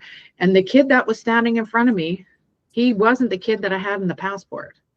And he was sitting there, and I did not know what to do. And so I called our MP's office at the time and spoke to a lovely gal there and said, I don't know what to do. Like, this is not the kid. I can guarantee you this is not the same kid. And by the time I got off the phone from talking to them, they were long gone. So that individual got into Canada, got on someone else's passport and their visa, and then was never seen again. So where is that individual? At the same time, when I was talking to the MP's office, they had someone with a fraudulent worker's visa at that time. So they were coming over. I believe they were working on a farm, and they found that it was a fraudulent piece of paper. And it's like the new birth certificates. They're quite large, these visas. They look kind of like our Canadian money. And it was a fraud. And how it got past, you know, immigration, it must have had the correct numbers or something. And then they found it was fraudulent on this side of the border when the person was already here. And he went through all of the correct steps, but that immigration recruiter obviously was a fraud. And there was a number of that came out in the wash after. There was another public college that actually had to shut their courses down, I believe, for 3 days about 7 or 8 years ago, because what happened is so many students came in that could not speak English. And so what happens is, if you have an IELTS test, so that's the test to check how well your English is, we had to have a 7.5, I believe, to take any of our courses. And so what the BC government did is they pushed it up to, I believe it was 9 or 10, because what was happening as people were coming in, they were doing one of 2 things. They would get someone else to take the test for them. So it wasn't them taking the test, or they were just recording and memorizing exactly what the answers were, because I think there were only 6 tests at that time. And so they would fraudulently get into Canada, and all of a sudden, to take business, to take culinary arts, to take marketing, or whatever the course is, you need to be fluent in English. You need to be able to understand it, write it, and, you know, be fluent in English. What happened is they had an influx of all of these students that could not speak English, and they had to, they shut the college down for 3 days to figure out how to deal with it, because all of a sudden your numbers are wrong. You now have mass numbers for ESL, because all of these folks cannot speak English or understand it. And now you have all of these courses that don't have enough people in them to take them. And obviously the ESL courses is less investment than your business course or your culinary arts course or whatnot, right? So it was a huge challenge. And that's when we had, I was a house parent for a number of years, and that's when it switched. We no longer were house parents that, you know, got introduced through the college to have students live at the house. That program, ran its course right after that because they no longer had international students. They totally shifted and changed from certain countries that were more fraudulent than others. And so then I just rented rooms to individuals instead of being like a house parent teaching them English and whatnot. So let's go back. We've got Deanne joining us now too, but let's go back to our guest. So just back to you, Pawan. Did I miss anything? Was I on track there? Was I accurate in what I was saying? And do you want to add to anything that I said? Yes, Rick. I just wanted to come to that point, your opening remarks that the trend which has been released by this IRB, Immigration and Refugee Board of Canada, that the asylum system has experienced a substantial increase in the asylum or refugee claims in the last 5 years. Yep. And the Indian nationals now are forming the largest single group of these asylum claimants. Yep. So I was going through the data that even as on March 2025, there were about 39,000 asylum claims from Indian nationals which are pending before the IRB, which is the largest from a single country. Mm-hmm. So not all the people are the bogus claimants, not all the people are genuine claimants. What I want to say, the people who are genuine, like who are feeling persecution because of the typical example of my case, although I never sought asylum, I was a permanent resident. But in that case, like where people feel that it is not due to the economic reasons only, but because they feel powerless against the system. Okay, so let me just pause there for a moment, because I know the Canadian government has been increasing the level of scrutiny that they are applying to these asylum applications, because there is also rampant fraud. I'm aware of that. The government's aware of it. They are addressing it. That's what Jason Kenney has been calling out, saying that the federal government has been rubber stamping too many of these asylum applications. So they are cracking down on that stuff. And I have to say, the story that you're sharing with us tonight about the dog defecation, the threats, and so on.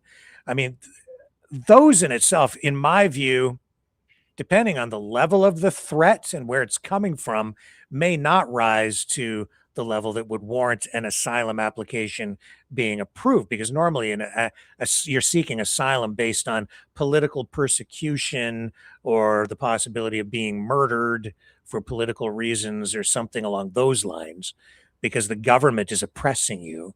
And so again, I don't really know the nature of the threats in your particular case, but in your case too, it's you're not seeking asylum. You're just highlighting that particular issue, maybe to just highlight how corruption or a degree of rot within the political and public service in India itself can lead to these kinds of conflicts, disputes, and threats leveled against you. What level of threat was leveled at you? Were you like, did they threaten your life?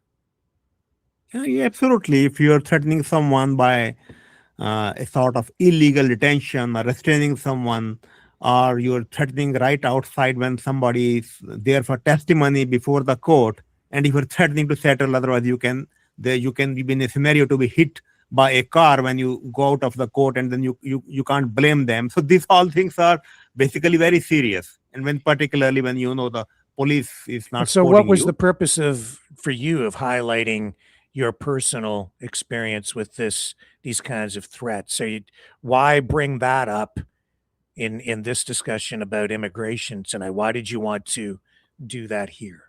Because I wanted to, because like I said, there are so many asylum seekers, particularly from the India.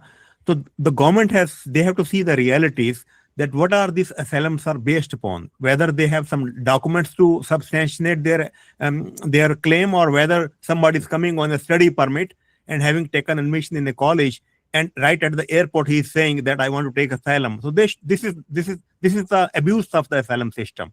In that way, the genuine people who are oppressed, they cannot claim the asylum, and people who are already determined that they're coming here supposedly for driving a truck, they know what's the best way to drive a truck. Let's first of all go and apply for a study permit. apply for the study permit, come at the airport and say, I'm not going to the college, I want to. Then the CBSE officials may tell you, okay, fill up the form and file your claim. Then and there they should say, if you are on a study permit, you don't have any persecution at your country. You're coming and declaring that you're coming for study, then how can you suddenly change while you're traveling that you are persecuted? Yeah, but why tell your story here tonight? You're not applying for asylum. Yeah. So why is your story relevant? Why does it matter? My story was that the Canadian government should provide some support to the people. I'm Canadian now. That they should feel safe here. If you are bringing such people here from those countries who are not verified, who are coming for a category visa, and they are going for some other purpose like asylum, you never know who these people are. And you're calling on the federal government to ramp up the scrutiny, to check people more thoroughly before allowing them to come in to the country, because you think they are letting people in who are unsafe and are threatening the safety of your community.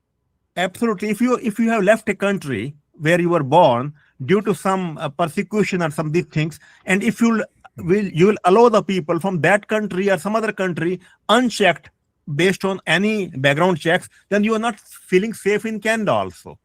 And other plea was there that the Canadian government, like the way the USA government is helping, the UK government is helping, I have seen that Canadian government is not helping the people when they are in disarray. They should help the Canadians, first of all, that they should feel safe in their community in Canada. And other thing is there, even while visiting abroad, they should provide some sort of consular service, meaningful consular services. They shouldn't leave the Canadians at their own, like the way they are leaving Canadians here, that, okay, you take about your own security arrangements. This is not the way the government should run. Okay, so you're kind of in alignment with Jason Kenney when he's saying the federal government has been rubber stamping far too many of these applications, just pushing them through and not checking them closely enough. Absolutely. The Canadian needs to be providing assistance abroad, while if he's having some trouble or some threats, the Canadian government cannot, just shrug off, okay, it's not our matter. All the governments across the world are helping their citizens. But why our government is not helping? Okay. And Ian, welcome, sir, from Montreal. I know that in Quebec, you have had accommodations up there with regard to immigration, so that you don't have as many immigrants coming into Quebec because you're concerned, or your government is concerned about preserving French culture and the language. So that's what Daniel Smith is looking for. That's why they're having this referendum on October 19th, in part to ask questions of the citizenry to determine if maybe legislation similar to what you have in Quebec should be applied out in Alberta. And do you have any thoughts on any of this so far? Well, what I see here is like misrepresentation of the authority towards rights of people to a certain degree. And probably I think we should look into that later. But yeah, since 1991 in Quebec, we have the Canada-Quebec Accord on immigration that was signed, which on February 5th. So basically, it's about the culture of Quebec and Canadian in general, which we just have a certain threshold of people that comes in to a certain degree. So that's how it works. And I think that, Alberta premiers, Ms. Smith, want to look into that, basically to have, the same kind of rights. So, I don't know how that's going to work on her favor or not. So, All right. And back to our guest, Pawan, is there any other aspect to this story that we haven't touched on that you want to highlight tonight? Sorry, are you still there? Maybe he stepped away. Angie, I'll throw it to you, because you've had, as I said, experience with the immigration. Oh, we lost Angie. Where did Angie go? Everybody's bailing, jumping ship. We are going to start to take phone calls momentarily at 1-647-734-4220. When prompted by the system, punch in that PIN number 860-075-764, followed by the number sign or hashtag, and I will let you into the conversation here. I'll admit you. And there she is. She's back. We lost you there for a moment. Did you have anything else that maybe you'd like to add? I was just going to say, in regards to our guest, and so it's my understanding, as I worked with numerous students that were coming from India, that there is a large population of the recruiters that do bring students to Canada that are fraudulent. As I was saying, they would either, go so far as to fake, have someone impersonate someone's ID. But my understanding is the police system is corrupt there as well in some of the states. And so what would happen? So say, for example, that student that left and was never to be seen again, it was not the right student that was on, that signed up for school, nor the passport. But what happened is, so the school expects a certain amount of money, and due to the owner of the private college that I worked with, he would call the recruiter and they would go and make sure that kid paid on the other end. So what would happen is they would have people in India that would go out and go to this kid's home, the actual kid who never did come to Canada nor attend school, and they would demand payment because obviously that student left. So the college courses were $15,000, and so now they would go and they would start to collect money. And so there's a whole fraudulent, immigration thing with students, specifically with ESL and with other courses. And then the other side of things is, it's not just that one student that is putting money towards an education, it's that whole entire village.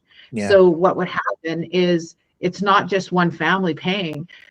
Numerous people from the smaller villages would pay in with the whole hopes and dreams of bringing other people over to Canada as well. Now, this is going back nearly a decade ago, and I hope that things have improved, but not much, because as you see from this story right here from Reuters, this is November 6th of last year, so just not long ago, just months ago.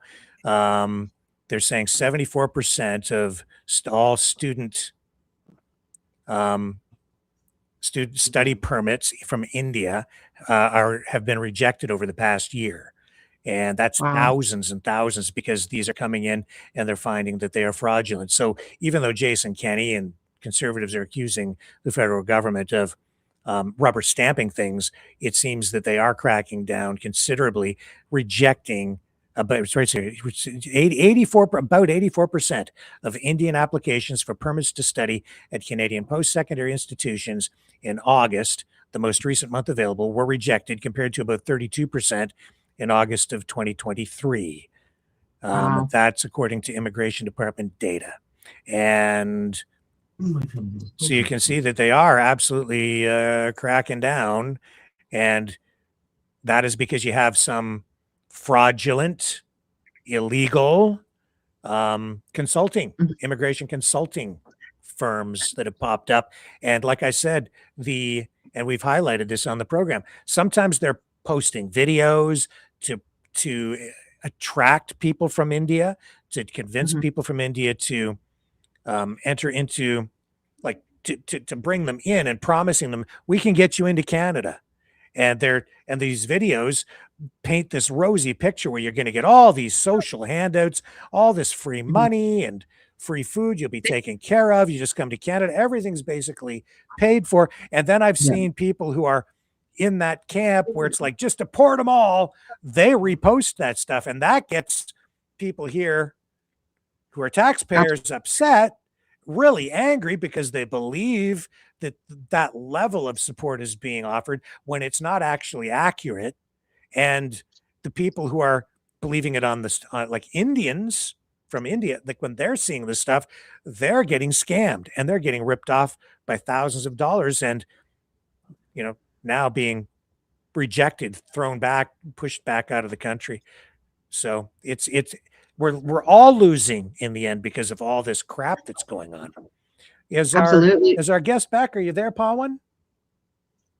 Yes. Okay, there you are. So, I'll put it back to you. Was there anything else that you wanted to highlight? No, thank you very much. Thank you very much for having me here. That's it. Okay, so stick around, because what we're going to do now is, like, don't go away, Pawan. Okay, because I am going to go to the phones.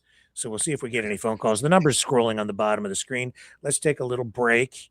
We'll continue the conversation regardless of what happens with the phone-in portion, because we've got a great panel going on right now. So don't go away. We'll be right back after this. Brightleaf Innovations is excited to offer our newest investment opportunity, the Turn Easy Bed Storage Solution. Turns with a touch, spins all the way around. Every little thing you need is easy to be found. No more clutter, no more mess on the floor. Just spin it, reach it, you don't search anymore. Turn Easy Bed, spin your world around. Storage made simple, the best you found. Shelves your way, keep the mess away. Charge it, store it, night or day.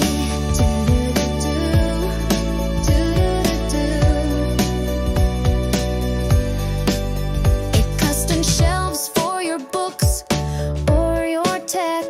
Cozy space for your treasures to protect. Built-in power when you need to recharge. Smart design that makes your bedroom feel large. Turn Easy Bed, spin your world around. Storage made simple, the best you found. Shelves your way, keep the mess away. Charge it, store it, night or day. Designed and developed by Brightleaf Innovations. Proudly Canadian and patent pending in North America. Turn Easy Bed transforms how you live. To learn more about this innovative new product idea and exciting investment opportunity, call 519-784-0222 or visit brightleafinnovations.com.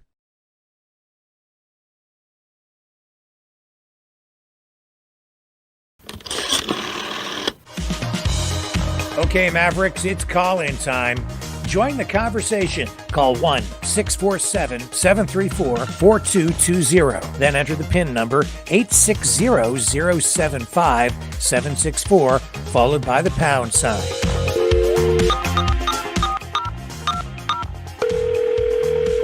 Exercise your right to free speech. Call 1-647-734-4220. Then enter the PIN number 860-075-764, followed by the pound sign.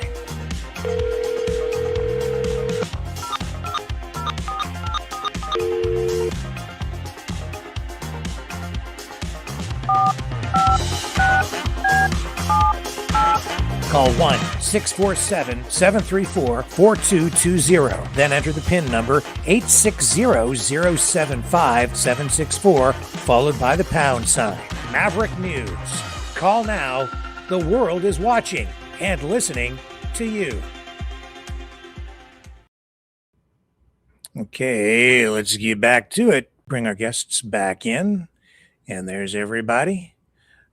Okay, so Angie, you were just saying that maybe we should be discussing or talking about the differences in laws between Canada and India. Yeah, just Canada has more stricter laws on fraud, on, copyrights, on a number of things, even personal rights and responsibilities. And so as I understand it, when I was working for the private college, if some of the students did not pay their tuition, what would happen is that recruiter would then send someone to their house, and how it was described to us, it was a mob, like a part of a mob that would go and try to collect from this individual in the village. And if that student was still there because they sent someone else and, on a fraudulent visa, or the student was now working in Canada, they still would go to their house and kind of, shake the family trying to get money back. And I think that just shows different laws between what can happen in Canada. Granted, they're like, as I say this, the mayor of Surrey is asking for help because there's so much extortion going on in Surrey. So right. As I say, we have stronger, better laws. Maybe we don't. In fact, isn't the mayor of Surrey, didn't the mayor come right out and say that a national emergency or something should be declared because of it? State of emergency. State of emergency, because yeah. there's so much extortion going on. A state of emergency in the community, not nationally, right? Correct. Yeah. And so that's concerning as well. And so, as I sit here and say, yeah, but our laws are different. Well, are they though? Because if this kind of behavior is coming onto our soil, I don't want to sound like an extreme woke rightist, but we should be able to stop some of that. And go back, this is a poor example because I have a lot of great friends from India and I value and appreciate them all, but the honor killings and those kind of things that were brought and done on Canadian soil. Even we had some other challenges. There was because I believe she was a pharmacy tech in Vernon, so in the Okanagan Valley, she left her husband, and in their culture, that is disgraceful to leave, and her former partner, shot her, and I think there were 7 that passed away in total. This is going back a number of years ago. It's the Geckel family slaughter that happened in Vernon, and so that is just another showing of, when you disrespect your family. Here's the story, actually. Surrey Mayor calls for national state of emergency amid extortion crisis. Mayor Brenda Locke urging the federal government to take full leadership and declare a national, not just a local, national state of emergency, so my mind wasn't playing tricks on me, or invoke equivalent extraordinary measures to tackle the extortion crisis affecting communities across Ontario. Pawan, help me out here. This must be something you're aware of. I think you live in Ontario, right? So is this a concern in your community and in your circle of acquaintances and friends and family? Yeah, I've heard in the surrounding communities and from the friends also. Also, your audio just suddenly went hollow. So okay. You're maybe not on the microphone. Yeah, I said, yes, I have heard it from the friends and communities around. And I also heard that the federal government has designated an organization which was behind these extortions as a terrorist organization in Canada. That is a welcome step. But however, the thing is, there still there should be some on-the-spot checking, like the way the US is doing. There are no checkings on the roads. If you go onto the highway and check at random check some truck drivers, you may find that there may be some people who are driving the truck who who may not have the work permit or the license, but they may be working in cash or whatsoever. So there is no such at random checkings have been reported in the trucking industry. There were some scams come out that they get the licenses for the truck so easily. So this was also some sort of sham. There are no checks that at some employers, like in the factories or the farmhouses or some the Tim Hortons, that whether all the people are working legitimately there. Because if 30,000 people or 300,000 people, I don't know the exact number, are missing after their visas have expired, where are those people?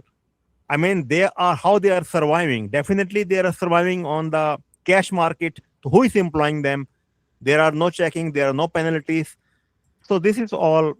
And one particular concern is there that if I have heard some subsidies, which may be true or not, I don't know. If a federal government or any government tries to incentivize the employers, specifically for hiring some foreign workers or international students, if it is there, then it is it raises a very legitimate questions about the labor market fairness, because the public funds for which we pay taxes, should not be given should not be to the disadvantage of the local Canadian workers, Canadian citizens, Canadian permanent residents.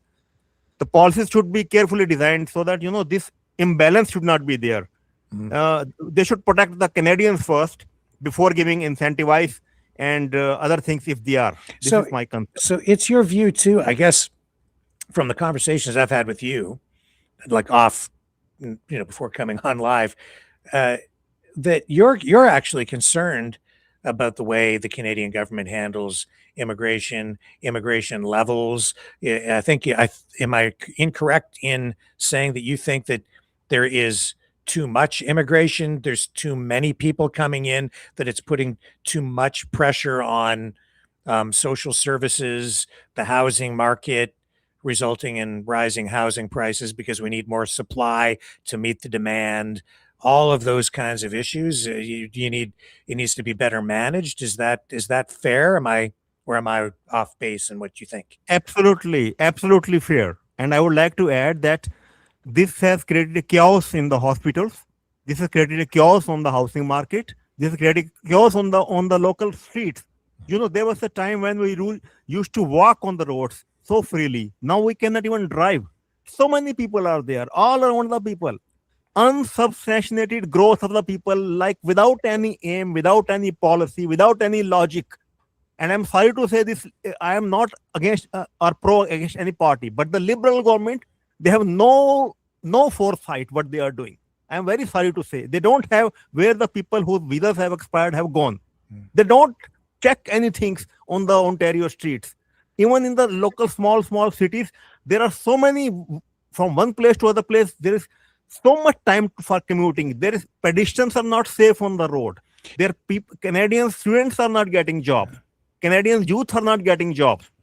This is all going on all over the chaos, all over the country. See, and I think what you're saying would probably surprise some people who would expect you to say, "Oh no, we need more immigration, as much as we can get. Bring them all in." I think that's what people would expect you to say, but you're as a Canadian now, as a permanent resident, you're concerned about letting too many people in too, because you want it. Again, I don't want to put words in your mouth, but am I correct in saying that you think that you just want to make sure that the numbers are kept to reasonable levels so that we can provide proper support for the people coming in, and so that the people who already live here don't face distortions and too much disruption in the economy and in social services? And I know that you have kids and you want to make sure that they have access to good education,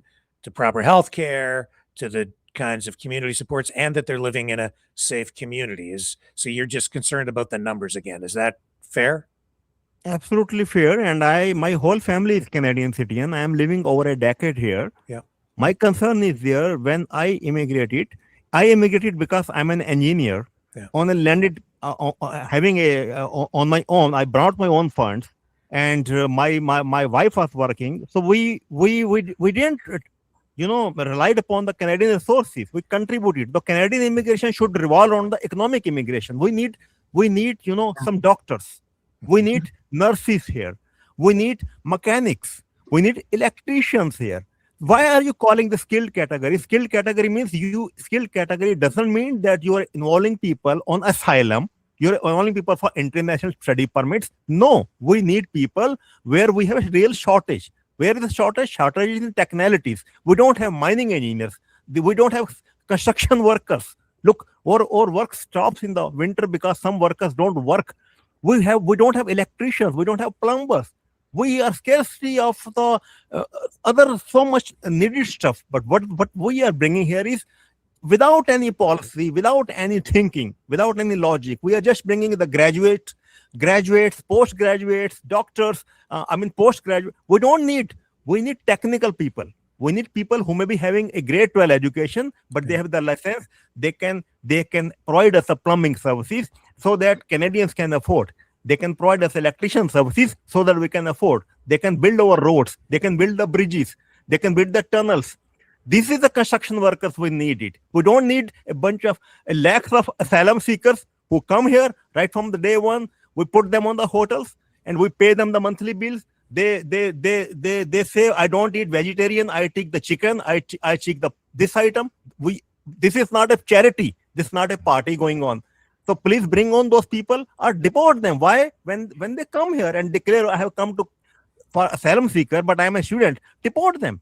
And, why are they is this division and the disruptions being caused by the federal government's immigration policies, is that creating more racism? And what has been your experience with that? Are you having negative experiences with it?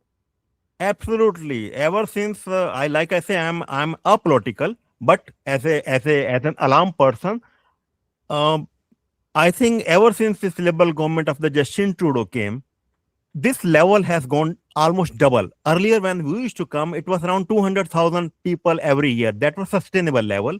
The people used to accommodate here and there, and everybody was feeling good. Schools were not overly accommodated. Now you see in the schools, there are so many porta cabins. In one class, there are 40 students. This is not the way, because my children are grown up. They are now in schools now. I am not concerned with the school, but as a Canadian, I'm concerned. Even their children have to go to the school. You can't have 40, 45 students, and sometimes the classes are merged. You have 4th and 5th in Toronto in the same class. You have 5th grade and 6th grade in the same grade. What kind of education you are leading to our own Canadians just for the sake of your own vested political interest? Just bring out the immigration level to 500,000 level and then pay half of them, the Canadian taxpayers' money for years and years on coaching, on English speaking, on this and that, and so many not-for-profits. For me, I'm sorry to say, for me, this non-for-profits, it seems to be a sham. It's nothing, just a sham, just to allocate funds for immigrations and all that. Nothing. We need economic immigrations. We are educated people. I'm a nurse. I'm a doctor. I'm a construction worker. Okay, this is my skills, my experience. I will come. I will get a job. That's it. We don't need other scams. Yeah. Angie, I was going to bring up another situation. So if you remember in 2018, Saudi Arabia and Canada had a tiff, and they ordered all of the Saudis out of Canada. I believe I had one. Did I have two? I had one student from Saudi. He did not want to leave. But the interesting thing was that I think there was about 1,000 student doctors that were training in Canada from Saudi. And so when they got removed, all of a sudden we were missing all of these kind of junior position doctors. And one thing that happened in that scenario is we recognized that Canada is happily taking all of this money to train all the doctors from Saudi. But what happens is those doctors don't stay in Canada. So we are using really important positions in our medical education system, and those doctors are not staying in Canada. So, that was a big stretch as well. And I don't believe that's actually balanced out. But I think after that, Canada started to recognize that maybe we should be opening more spaces for Canadian doctors. And not to say that we don't need international doctors. I myself have a doctor from South Africa. But I think that was a big eye-opener for us to see how reliant we are to have these doctors come here, get educated, and then they leave, and we're still without doctors. So, and I think your guest said that very poignantly, that we should be stricter on who comes here. And and this is a whole thing, like, do I like what ICE is going on and doing in the United States? It's extremely scary. It's it's volatile, it's challenging, it's brought up the worst part of both parties, in my opinion.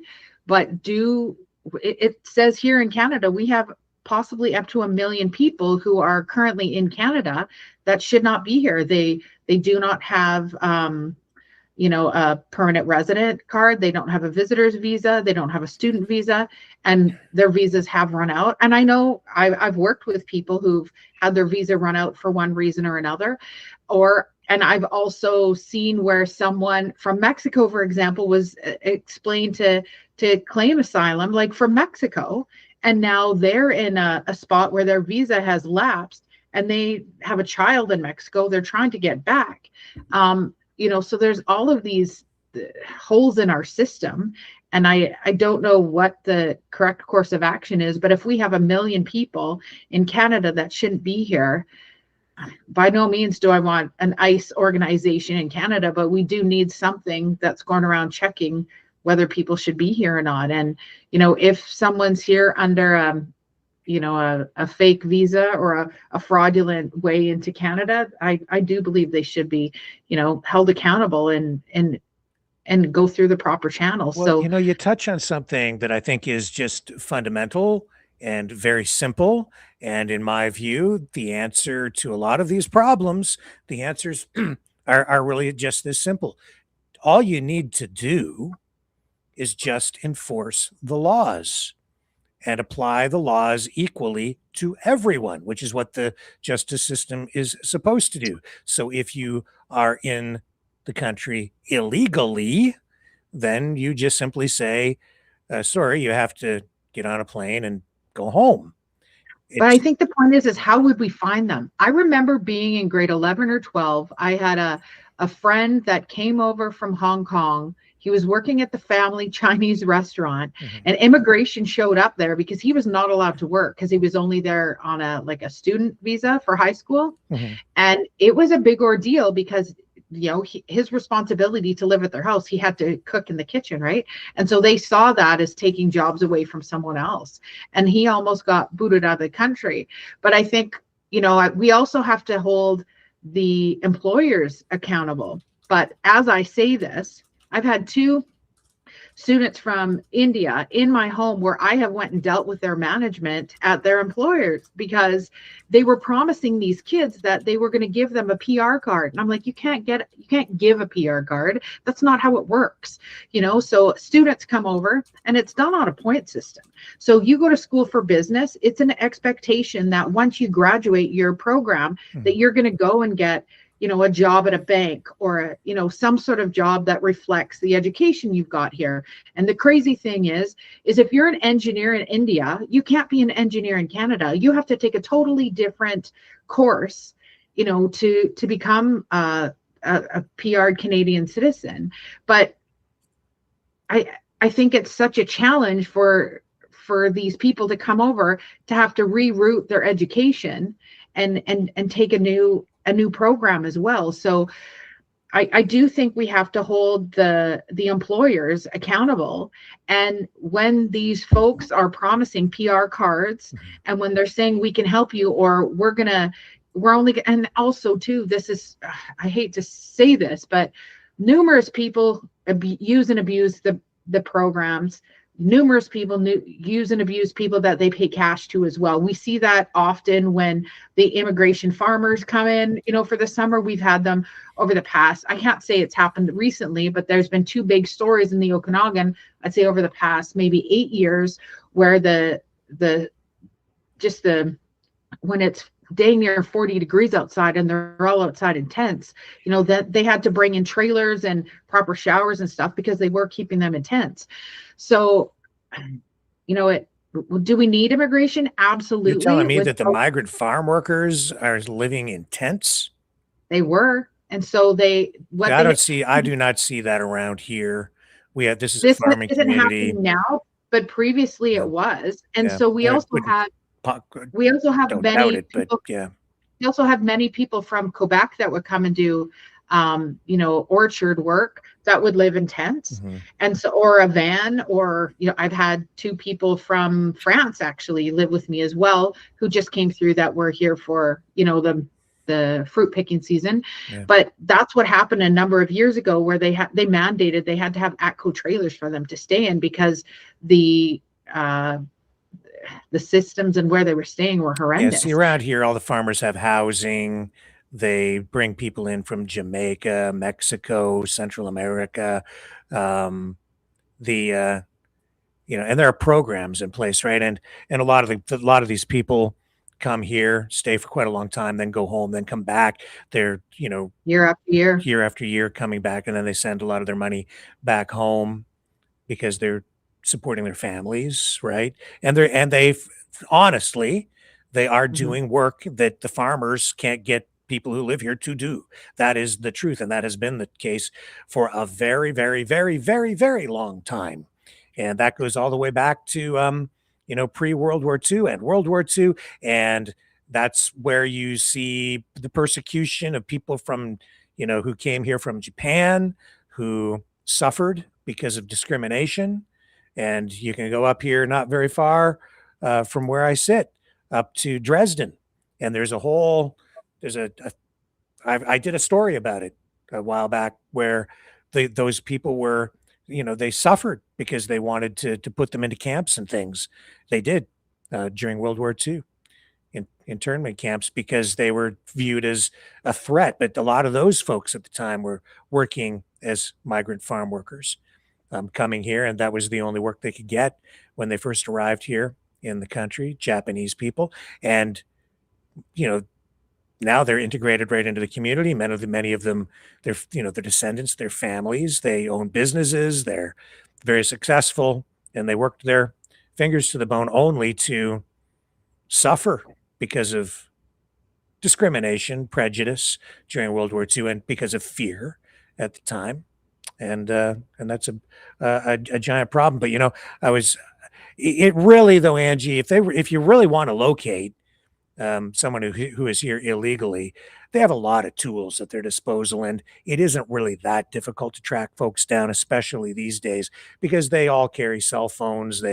You can where they're basically living, and they have a lot of tools at their disposal to track people down who are here improperly or illegally, who really should be sent back to their home countries, who have overstayed their time and are not here properly. So those issues can be addressed, but without doing what they're doing in the States. Because in my view, what's going on with ICE is not so much about deporting people. It's about a militia that has been unleashed into primarily Democrat states, and they put the weight of the law and behind these people, officers, these militias, and they've armed them so that they can go out into the streets and fight with Antifa. That's really what the hell that is all about, and that's why you've seen people shot. Going after sanctuary cities specifically, yes. Right? And I think, and obviously we don't have that situation here, no. But I think it's still something that needs to be addressed. And when you were talking about how immigrants and seasonal farm workers, as they come over, one thing that I've noticed when I was young, 15, I had a full-time summer job. I actually worked up in the bush, and all of my friends worked. If you didn't work at a cattle farm, you worked at the gas station, you were a server at the restaurant, or maybe you babysat, but everyone worked. And what I found over the past specifically 10 years is parents didn't want to drive their kids around. And obviously I live in a medium-sized city now in the Okanagan, but parents don't want to drive their kids around. They don't want it to affect their summertime activities. So their kids don't work. And so I think that's a part of our problem too, is we're not encouraging the kids to work at a young age. I didn't know I had that option. Yeah. Well, right? And it's my view too that, this is not a zero-sum game. The belief that all these jobs are being stolen, I don't buy that, because if someone's working and they're making money, they're spending that money in the community, that fuels the economy, that creates demand for other goods and services, and that expands the economy, that generates other demand in other areas, creates other jobs, which create other jobs, which create other jobs. There's velocity of money, there is economic linkages, and so those dollars get amplified in the communities and in a broader sense in expanded GDP. So it's not zero sum. And the arguments that you're stealing all the jobs, no, when people work in those jobs and they make money, taxes aside, just you're making money, you're spending the money as well. And that fuels the economy, creates more jobs. If someone's working, they're creating a job for somebody else. I have no issues with that so much. I do have issues with people business owners abusing programs, and then ultimately, in a way, they end up abusing the workers too. You see that on farms. You do see it with migrant farm workers, and just my view too, that the key to the whole thing is about just enforcing the law, making sure you protect everyone's rights in the process of enforcing the law by giving everyone their due process.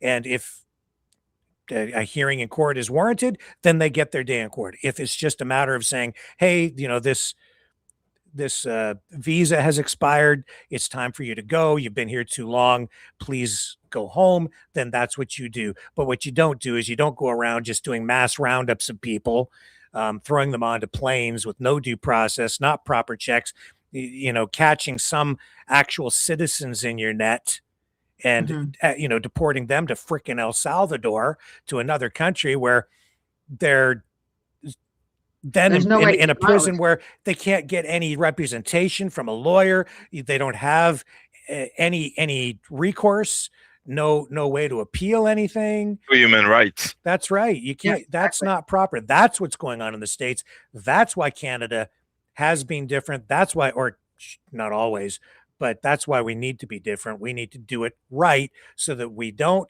become the monster that we say that we're fighting. Mm-hmm. I think also too, so when between the ages of, I would say 14 to 19, if I went to, a fast food place on the weekend, with my friends, we used to do Mainers, go in someone's car and drive up and down, then go get a cheeseburger and a pop and fries.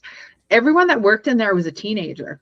Mm-hmm. And so that's completely changed. And so I remember a couple years ago where every single fast food, every restaurant, every shop was begging for employees. I did see a help wanted sign when we were out today. But I think that's what's really changed is all of those jobs used to, and we also in BC specifically, we had a 2-tiered system. So anyone that was under, gosh, I can't remember what age, but they got a lesser wage. Also, there's a different wage for servers because of tips. And then you had like the adult wage, so to speak. So people, I'm not going to get these numbers right, but say 15 or under, you got a training wage, or 17 or under. And so we don't have that anymore with our NDP government. Minimum wage, I think, is $17.85 or something now, which, in my day, I don't think it was. I think to some degree our perceptions are skewed a little bit, because I used to work at Wendy's when I was a kid, and I can tell you that when I was a kid, it was a mix. You had adults and kids, but the kids got the shifts after like 4 o'clock, after they got out of school. It was adults running the restaurant during the day, and then on weekends too, the kids picked up more shifts. So there was that kind of stuff. And we have a caller who has just joined us. Who's there? Hi, Rick. It's Brian Howell. How are you? Hey, Brian. How are you? Thanks for calling in. Okay. I've been watching a lot of Olympics. Gold medal game tomorrow night. Exciting. Tomorrow morning. Yeah, or tonight, or whenever it is. So go ahead. What are you thinking? Well, it's an interesting program tonight. I was just thinking in terms of the immigration issues. I remember I had a little story a couple of years ago that I wanted to do with you about immigration agencies, which is a little twist on tonight's topic. Yep. We all know how or why this mass market immigration is happening. So, a couple of years ago, I did, why it was happening, and I focused on one immigration agency out in Calgary. I think it's Calgary, the St. Albert suburbs. I think that's Calgary or Edmonton, through the Allison Jones Immigration Agency. And a lot of it was eye-opening. And as I looked at their website and did my research, a lot of them, like the executive director or the general manager or the administrative assistant, they're all white. So the ones who are gaining the most from immigration are these agencies, and they're proliferating. There were several thousand. So that's one reason why we're in a predicament that we're in right now. Yeah, what you're saying is the agencies pick up fees. They make money off this, including government money in many cases. And so it becomes something that perpetuates itself. Is that fair? Is that, yeah. Yeah, the a lot of the so-called immigration consultants, the starting salary is around $66,000 a year, and it's that's a nice income, and the immigrants are coming in from all over India, Nigeria, Morocco, the Philippines. Yeah, India being, I think, Pawan, I know you've looked at the numbers. Is India still one of the largest, or is it the largest source of immigrants coming to Canada right now? Are you there? Maybe he stepped away. Yes, Rick, I can confirm you. India remains the largest source of immigrants, and even the asylum seekers at the moment. Second is about the immigration is China, but India remains the largest source of immigration in Canada, and in fact in many parts of the world. Yeah. So, what else opened your eyes? Your camera is on there, Pawan.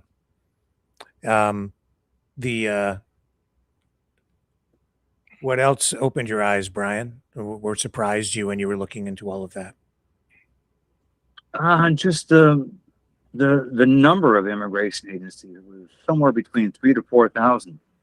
One of the wonders of the internet, you could Google the yellow pages and look up immigration agencies in this or that city. 30 or 40 years ago, you'd have to get the phone book from Halifax or Toronto or Chatham, or it was a lot of intensive research, and just the quantity surprised me. Immigration agencies, there's 12 or 13 right here in Kingston. There's a few in Chatham where you live. Well, I know that here in this community, as in many communities, they get government money to try to attract new residents, and that involves advertising, which is sometimes in the region or up into the Toronto area, where they're trying to pull people from those larger cities down into these smaller communities. And so you have government money chasing government money after all these programs to try to properly distribute the immigrants as they come in, and there's competition among communities to try to bring people to their communities. So it's a kind of a strange system when you really begin to look at it. It seems somewhat inefficient for the government to be throwing money at all these different municipalities, giving them all money to advertise to bring, the immigrants to their towns, because they're all drawing from the same pool. Why do you have to advertise at all? Isn't there a more efficient way to do it? But I kind of digress. Was there anything else with regard to your research in that area that might surprise people or concern us? Just one thing I remember looking up on the Allison Jones Immigration Agency Facebook page 2 or 3 years ago. I know that they needed 167 heavy-duty auto mechanics to work on big rig trucks, and a lot of them were coming from offshore countries. Are there no white auto mechanics in Canada? They're using Twitter, Meta, Facebook, Instagram, and a lot of, like the Allison Jones agency in particular. There was some that were on the payroll. A lot of immigration consultants were working on a commission. So the more people they bring in, I think they got somewhere between 3,000 to 4,000 a person. So the objective was to bring in as many immigrants as they could so they can get a commission. But once they get here, that's another thing. And in the major cities, it's apparently become a problem where they become ghettoized. There's the Indian quarter, the Bangladesh quarter, the Somalia quarter, and it is concern. Yeah, it's a concern. I can't speak to, you know, employment levels or when with regard to mechanics. I know that we train mechanics in the community colleges and in the apprenticeship programs here in Ontario. I don't know how that's impacted by immigration. I can't say. Well, I can do tell know, you that- actually. Yeah, go ahead, Ian. I can tell you that in Montreal, in construction site, there were a lot of investigation made along allegation of underpaid workers or people that is paid illegally or working under paper. So yeah, that's kind of a thing here too. So. Yeah. And Angie, I mean, with regard to doctors, I know that in Ontario, for quite a long time, they've had various programs that are designed to keep doctors in the province after they graduate from medical school. They have a bunch of different programs. If you get loans or grants, you have to sign agreements to stay for a certain period of time. I think they call it return of service is the stipulation. And I remember covering news conferences like that even years ago. Many of these programs still remain in place. So you get like a minimum of, say, 5 years of service to if you take the government money, either as a loan or a grant, you have to stay in the province, agree to, and practice for about 5 years or whatever the current guidelines are, the terms of the agreement, right? So there are those sorts of provisions in place to address those issues. Also, I know there are things, I think there are incentives there or mandatory service in remote locations too, where the doctors have to go to like Northern Ontario to serve underserved communities for a certain number of years after they graduate. So, and they hope There's that they bonuses stay as afterward, well. right? What's that? You get a northern living allowance, so it's called. It's a tax rebate that I actually got when I lived in Fort St. John. I know there's forgivable loans as well through the medical system, and yeah, there obviously are some incentives. I know that some people do rotations up in Nunavut and other areas for social work, for healthcare. But my point being with the Saudi doctors specifically is they were coming in using spots in our Canadian medical education system that if we are trying to train up more doctors, that it would be beneficial to have Canadian doctors because they're less likely to go on to elsewhere. And I know that the Canadian government for the past number of years has been trying to mirror up or link the qualifications for doctors because there's some doctors that can come in and do a test and work right away. I believe South Africa has a lot of the same educational markers that they need, criteria, but there's some countries that don't. I actually work with a fella who is educated in Africa and as well as Russia that doesn't qualify for our healthcare system here, and he is I believe he's in his 60s. So for him to go back and get educated is a bit much for him. And he has a large family. So there's those challenges as well. But I just hope that everyone's learned their lesson about, the mass immigration and especially us for BC. I trust there's other areas as well. But as we have, nicer weather, Vancouver, specifically Vancouver Island, we have a lot of people retiring in these areas. So our age, median age has gone up and we don't have enough, families coming in. We have schools in smaller rural areas that have closed. In my hometown, there was a school that closed just because they don't have the population that they once did. And because the rural areas often are taken over by retirees, it's easier to buy a place there and to afford if, especially people who have retired out of Vancouver, sell a house for, $1.5 million or $2 million, come up here and, buy a $600,000 condo or something. But I think it's really opened us all up, from COVID, having a lot of people left the province due to not wanting to get the COVID shot. We had, I think it was 5,000 healthcare workers in BC, and the majority of them, my understanding, they were technicians. So ultrasound, radiation, MRIs, all of that.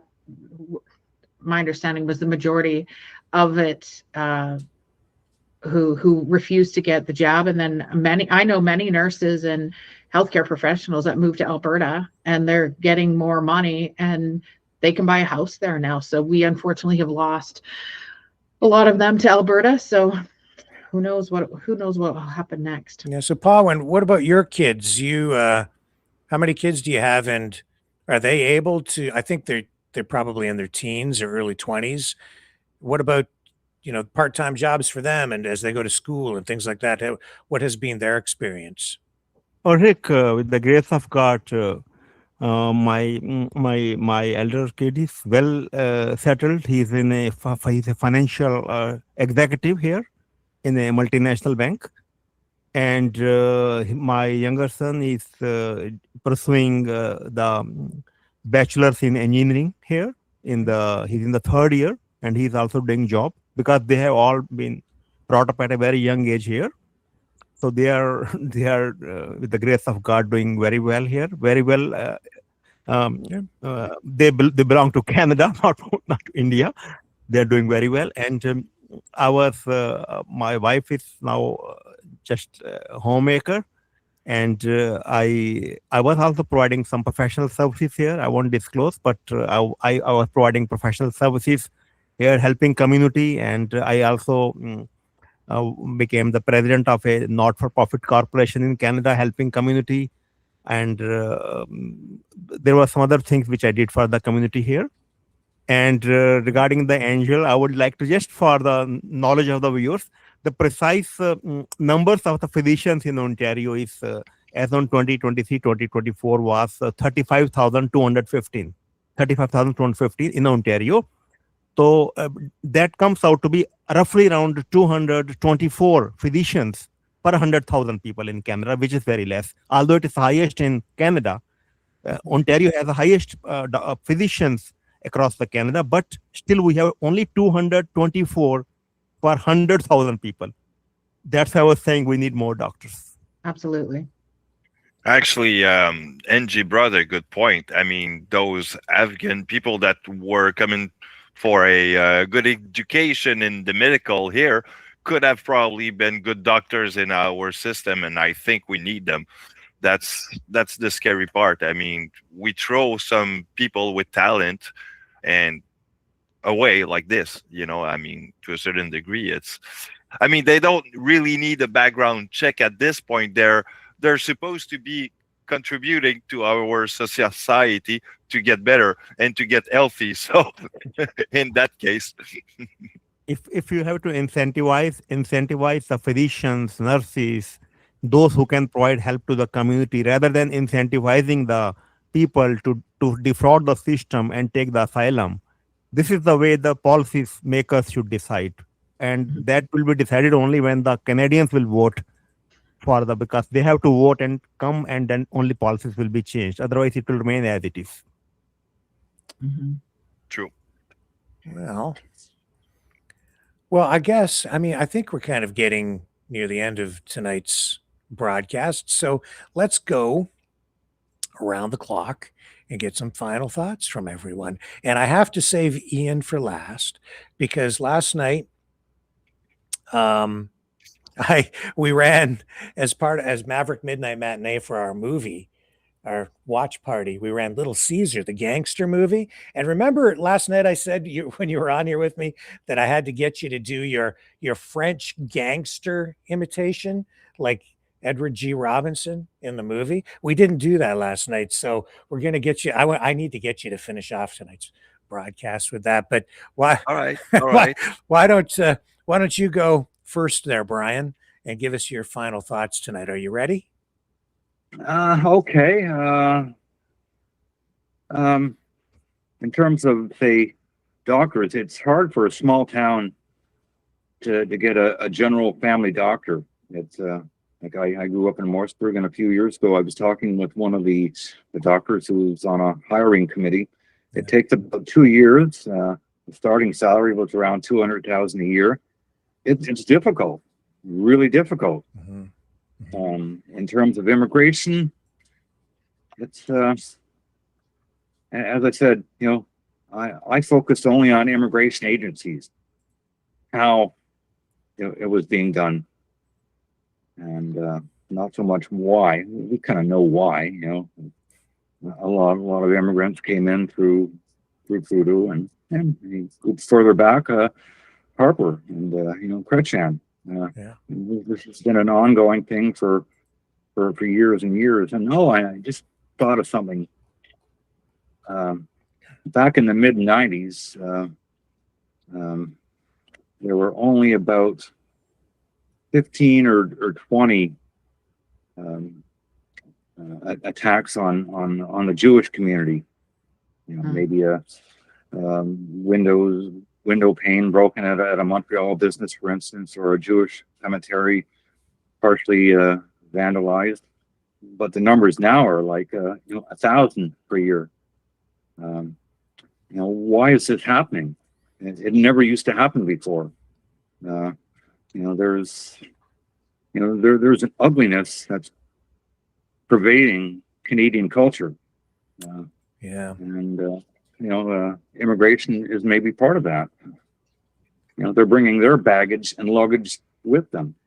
Yeah, well, I think part of it, though, is what we touched on just very briefly.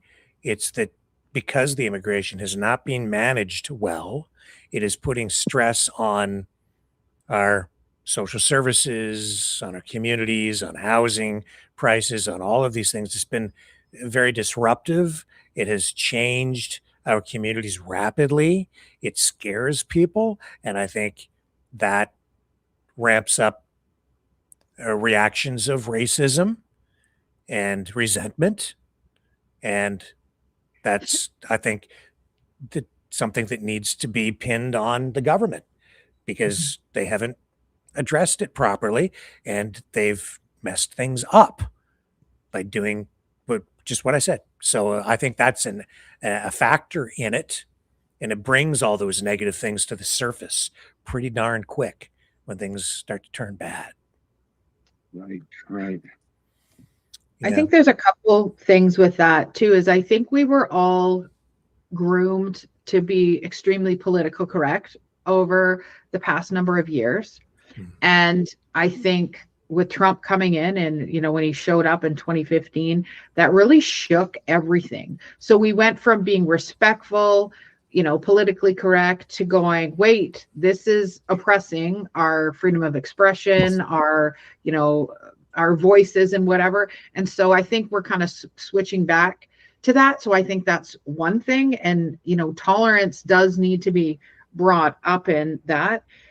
In regards to finances and money, I think that's a huge area.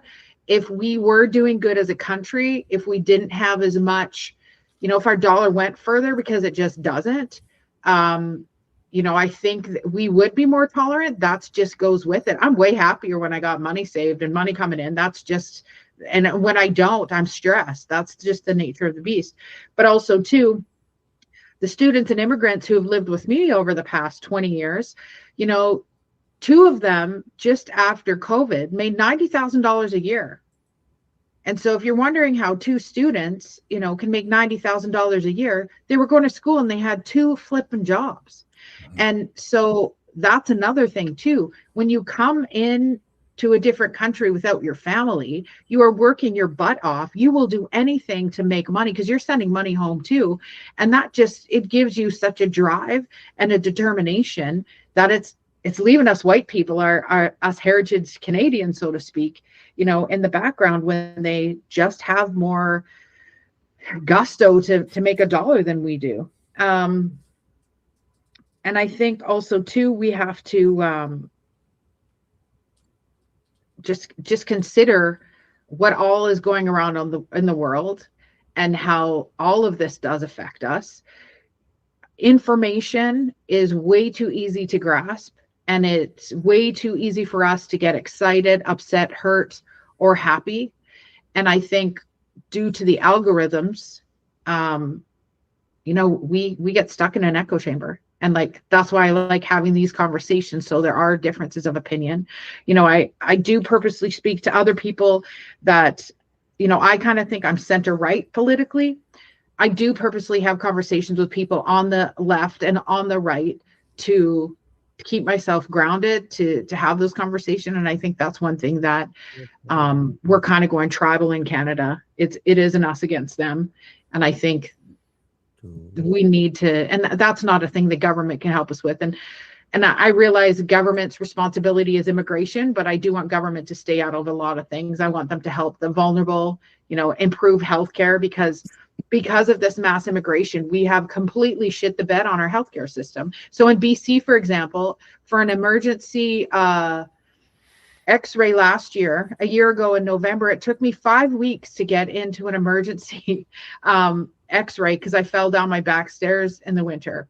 A friend of mine, it was 6 weeks for an MRI, and she had 5 broken bones in her back. So she had to be off work, taking Tylenol and Advil for a ridiculous amount of time. Now she's been on opioids for the pain for a year. So if we can fix that gap, would that help less? We have problems out here in Ontario to some degree, but I can just tell you, it's not like that here. It's not anywhere. I hear that I posted it on my Facebook, and my cousin, she broke her arm and she got fixed right away. So, and the thing is if you go in, my colleague went in with a broken back, and they could not take the scans of her for 6 flipping weeks. What? And so that would not happen here. It's just a ridiculous system. And so, we need more. We need more. Absolutely. Those are provincial issues. The federal government gives transfer payments for healthcare, but those are provincial responsibilities. So you need an improvement out there in BC for sure. Absolutely. I've seen improvements since we've had this conservative government in Ontario. Big improvements. As much as I am still upset with Doug Ford because of the way he acted during the pandemic and the lockdowns, I have to say that the conservative government has made huge improvements in the quality of care here in Ontario, but there's still a long way to go. So just very quickly, Angie, anything else before we throw it over to our guest of honor tonight? In regards to healthcare, when I was really upset with it a year and a half ago, I started looking, and every other country that has first world that has socialist healthcare system. So it's 1 week for an X-ray, it's 1 week for an MRI, it's 1 week for a CT scan. So I think that's something that we need to absolutely change, specifically in British Columbia. And that's it. We have an aging population, and we don't have I just saw a statistic the other day that there's 120 beds on some floor in one of our Okanagan hospitals. There's 130 patients in there, so they're in the hallways, and the majority of those are seniors who cannot get into seniors housing right now. So there's a whole other epidemic because we have all of this aging population. We don't have enough doctors to deal with it. And now we don't have enough seniors housing to get them into, and they don't throw them on the streets. But if you're unhoused, the hospital will happily throw you on the streets. So. Well, I don't know. I think maybe you better move to Ontario, because when I injured my wrist there a few months ago, same day service, got an X-ray, and my dad's 94. He just got his hip replaced, as you know, and he got in, not immediately, but it wasn't like a year. It was just a matter of months, and they got him in, and he's back. Oh, he's back up. 9 to 18 months here. 9 to 18 months for knee hip replacement. Yeah, he was in I think 5 months, I think, and he was given. We have people who are. I have friends who have paid to go and get hip and knee replacements in Ontario. $35,000 for the hip. You can do that. You can buy the operation in Ontario. I didn't know they even allowed that because of the universality. Apparently I have a friend, my former boss, that went there and got a new hip, I believe a year ago. Yeah. I'll have to look into that. I didn't know that they even allowed it here in Ontario, but maybe they do. I suppose they do, because you just said they did. So, Pawin. Yes. Give us your final thoughts for tonight, sir. This is your chance to sum it all up and share anything that you think we might have missed. No, Rick, just guests have already covered up, and the Canadians should feel secure. System should be accountable. Immigration asylum system should be accountable. Or taxpayer money should be used for the Canadians, not for the other purposes. Uh-huh. Legitimate asylum seekers should be given priorities. Bogus claimants should not be, and the system should not be abused. This is all, and the government should care for the Canadians. Their security is the paramount while in Canada, and they should provide all assistance while Canadians are abroad. With this, I would like to thank you very much for this wonderful. You have been such a wonderful host for having me today. It is truly an honor to be here, and I will also like to extend, my thanks, heartfelt thanks to all your viewers of the Maverick channel for tuning in today and making this event so special, and also to my fellow guests, Angel and Rising Dragons. It has been a pleasure sharing this space with you and learning from each of you. I am so much grateful for this opportunity, and thank you very much. Well, don't leave, because we're in for the grand finale, the main attraction of the entire broadcast. Okay. Because last night we had the movie Little Caesar. We run a movie on Friday nights, and Little Caesar, greatest gangster flick of all time, 1931. And Dragon helped me co-host the watch party, and I said, we got to get you to do because he does the French Donald Trump thing for us. Now you got to do the French Edward G. Robinson, or maybe even a James Cagney. I'd take a James Cagney or an Al Pacino or a Robert De Niro or whatever, but give us a French Canadian Italian gangster. Well, I would be there. I do not have any crystal ball. Oh, well, I do. And I will tell you that tomorrow you'll be again with Rick Walker and the Mavericks, because news always get to the news. And one thing, guys, always stay sane, always stay positive, and always look around. All right. All right. And go Canada, go. We got to win gold tomorrow. It starts at Yes. 5:10 Pacific time. 5:10 Pacific AM. Yeah, that's when the game is tomorrow. Get 5 out a.m. of town. Oh my God. Okay. You're fine. You can be up by 8 a.m. All right. Well, now I have We'll something to win watch over 5-1. breakfast. I predict we'll win 5-1. 5-1. We're going to go into overtime Yeah. as per usual. The Canadian, the U.S. We got to win in overtime. We got to make it worth it. It's going to be a nail biter, maybe. The thing is, Sidney Crosby. I just looked it up because I wanted to end the program partly with it. He did skate in practice. Time decision tomorrow. So the drama builds as we work our way toward the face. David's warming up the sea he said he's just keeping it warm. So we'll see how that goes. All right. And I'm sure that Donald Trump will be watching very closely tomorrow too, because he said if we do a deal with China, the first thing they'll do is cancel hockey and take away the Stanley Cup. And it's not them, it's him. He's so jealous of Canada because we won the last tournament. He's just chomping at the bit. He wants to devour Canada. So Trumpzilla will be tuned in tomorrow morning for sure. And with that, I will leave you tonight, folks, with Trumpzilla from Maverick and the News Brothers. See y'all back here tomorrow, all you dirty rats. 7 p.m. Eastern on the flip side.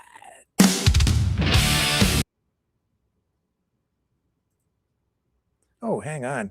Miss start. Got to let the anticlimactic or what? It's okay. We got her. It's just that the hard drive has to catch up. Hey, bang your head.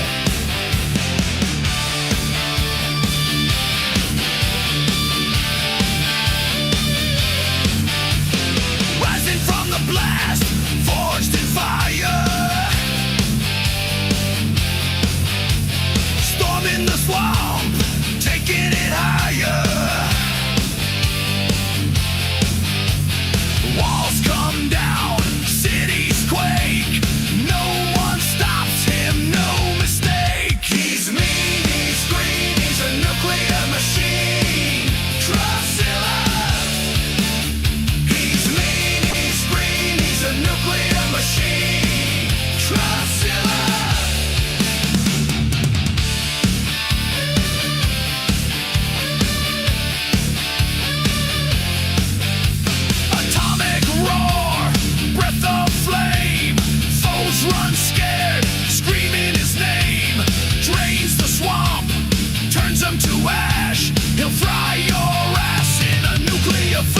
He's mean, he's green, he's a nuclear machine. Trumpzilla. He's mean, he's green, he's a nuclear machine. Trumpzilla.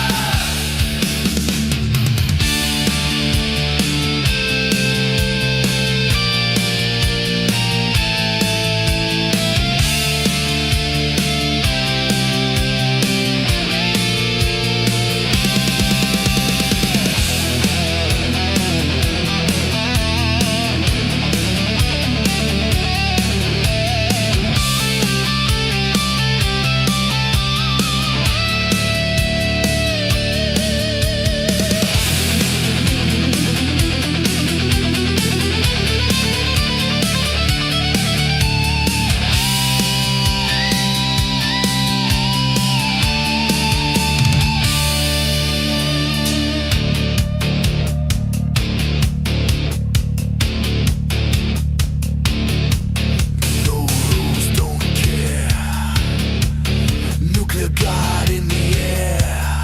Trumpzilla. He's mean, he's green, he's a nuclear machine. Trumpzilla. He's mean, he's green, he's a nuclear machine. Trumpzilla.